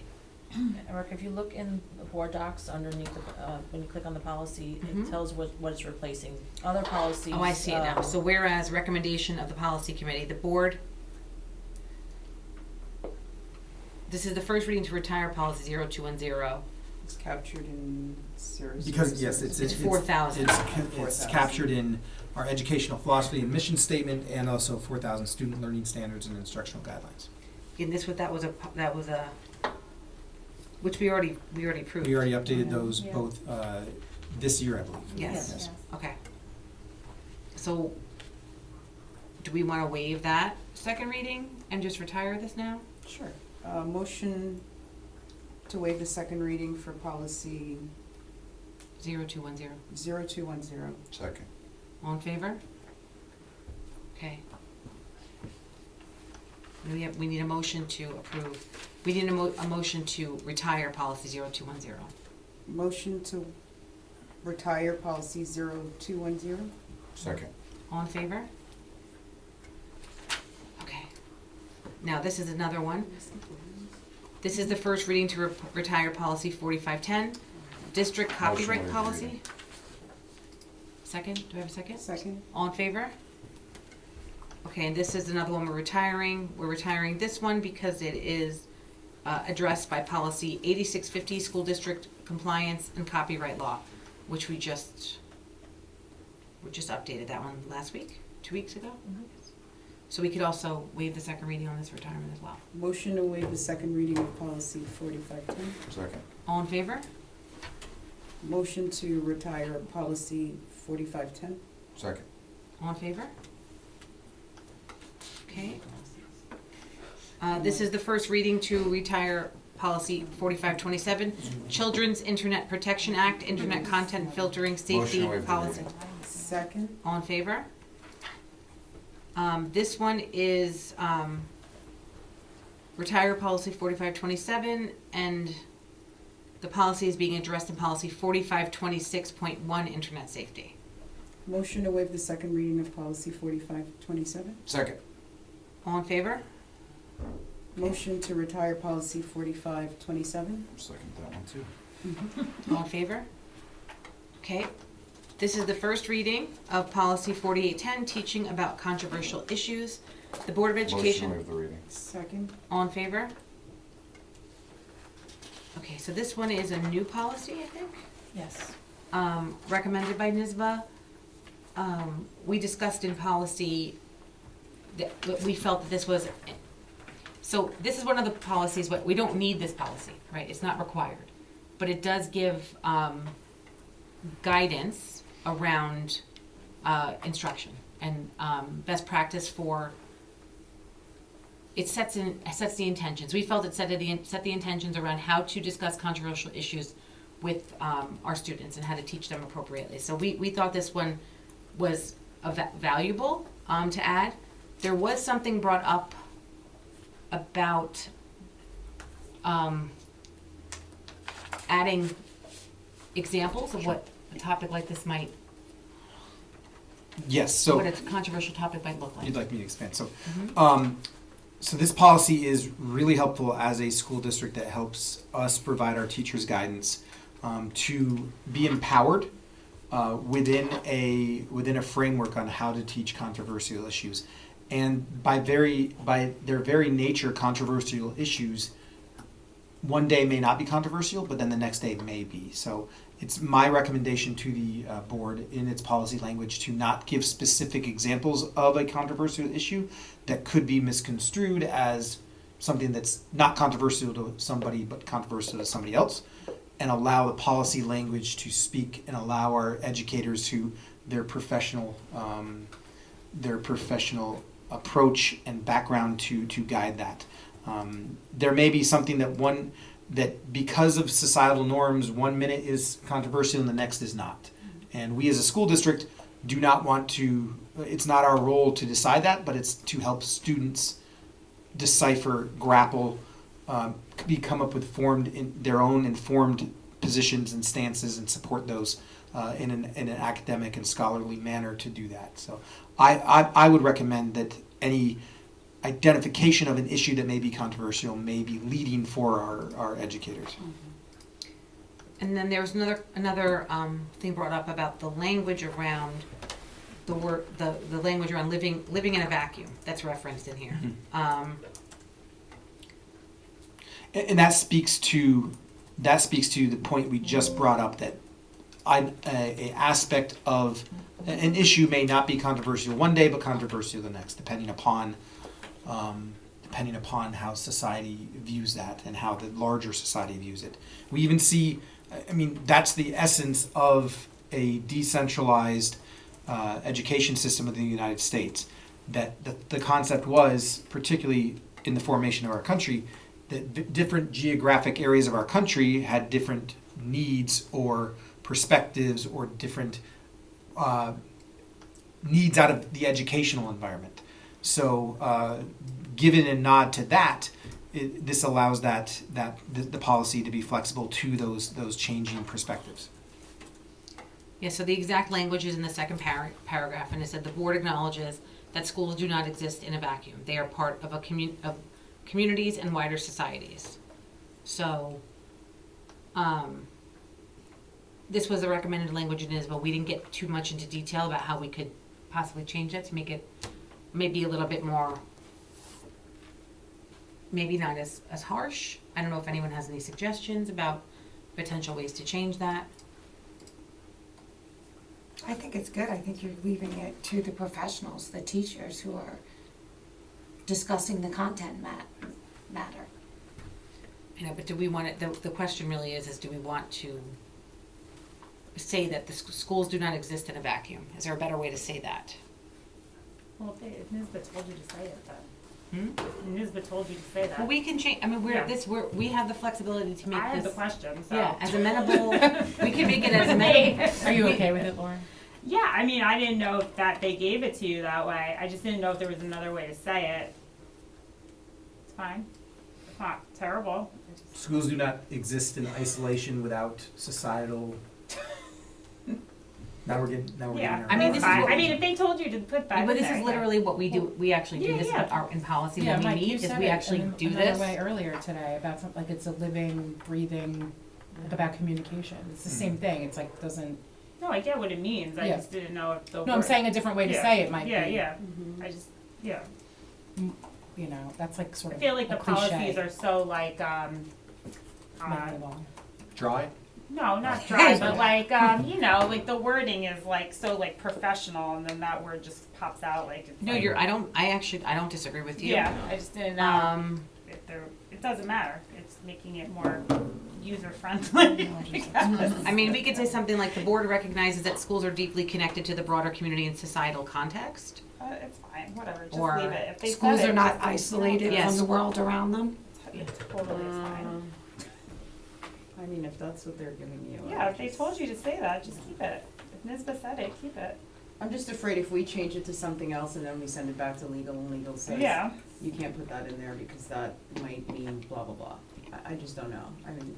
I think, Right, I mean. it's vetted by their legal probably It's already. up to, I mean, that is really up to us. If we don't, that language there is up to us. And everything, we can push it back to legal if we wanna change it and have them vet it, but. Yeah, I think we should maybe find a different way to word that. Alright, so why don't we? What is it about the wording that we don't like? It's It's not that I don't like it. I just thought it stood out. It's seemed jarring. different than like what we usually say, The- or what yeah. is usually in here. It's a little harsher than what we, like the board acknowledges that schools do not exist in a vacuum. I mean, I don't know, they probably could have come, we probably could have come up with, or they could have come up with a better way to say that. It's just more conversational versus like legal, you know? Right, like they're it all feels so like something legal, we and then might that say. word just like popped Right, out. but But maybe it's that's really not not a a big bad deal. thing. I'm Alright. not really trying to So make a big deal why don't about it. we leave it? Yeah, just leave it. Yeah. Okay. I just wanted to, I wanna make sure everyone's got their voice at the table and that everyone's questions are answered and we have. It just seemed different than what is normally in there. You're right. Yeah. I appreciate you all reading these all the time. There's a lot of content. Okay, so we'll bring that one back. We're doing first reading policy 4511-R curricular and or instructional resource selection and adoption regulation. Motion to waive the reading. Second? All in favor? Okay, I think this one speaks for itself without too much context. Am I wrong? Does anyone have questions? No. Okay. We'll bring that one back.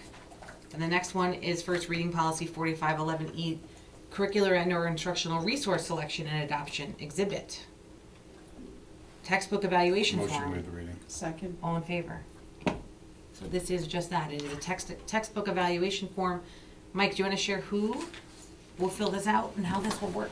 Yes, so according to the policy, you'll see in there that the policy and the regulation, and just if you're new to our policy discussions, the policy is the language that the board adopts. In most cases, the regulations are the actionable portion of that policy that our administration and staff are to follow. And regulations are often written by the administration. There are some regulations that NISBA does recommend. But those regulations, in this particular case, provide for a committee or a selection of individuals of the professional staff who will select textbooks when required. So if you go to the regulation, which is 4511R, if you scroll down to the process to select, recommend, and adopt textbooks, there is a membership of a selection committee. In certain cases, depending upon what textbook it is, there are specific positions from the professional staff that are on there, but that professional staff that is on the selection committee would then use the curricular and/or instructional resource adoption exhibit as the form to guide them as, per se, a rubric to help make that selection. Thank you. You're welcome. We put through 5511R and we put there 5511 at the last meeting? Yes, the regulation this is the first reading of the regulation in the exhibit. I believe the policy was approved at the last meeting. Do you think that we should approve these tonight so you can finalize that policy, or do you want these to, think we should let these sit? I believe that this is where we have input from the board, but the board also could receive input from the public at this time as to how they might like us to approach selecting instructional resources for the classroom. So Okay. I feel there's nothing that is pressing for us to adopt this now, and the public comment would be welcome. Okay, great, and that policy's in place regardless of these? Correct. Okay. All right, this is the second reading of policy 4771, early graduation. The Board of Education in certain instances will grant students who wish Motion to waive the reading? Thanks. Do I have a second? Second. All in favor? This was where we just added the wording, the department chairperson to this one. And the changes are in red as you. Yes, from the last time. This just outlines early graduation. Do I have a motion to approve policy 4771? Motion to approve policy 4771. Second? Second. All in favor? Okay, this is second reading, policy 4772, graduation ceremonies. The graduation or commencement ceremony is a time to Motion celebrate. reading. Do I have a second? All in favor? Okay, this is a required policy around graduation ceremonies, and we discussed this the last time, what the commencements look like. It's not about what the commencements look like, it's about what qualifies, right? It's the different classifications of graduation. Mhm. It's a misleading title, to be quite honest. It's policy. I understand, and I don't think we can change that, the name of If it's this. required, no. It's just, it's, you know, it's about who can participate really in the graduation. Motion to approve policy 4772. Second. All in favor? Okay. Then we have a second reading, policy 4772, R, regulations for graduation ceremonies. Motion to waive the reading. Second. All in favor?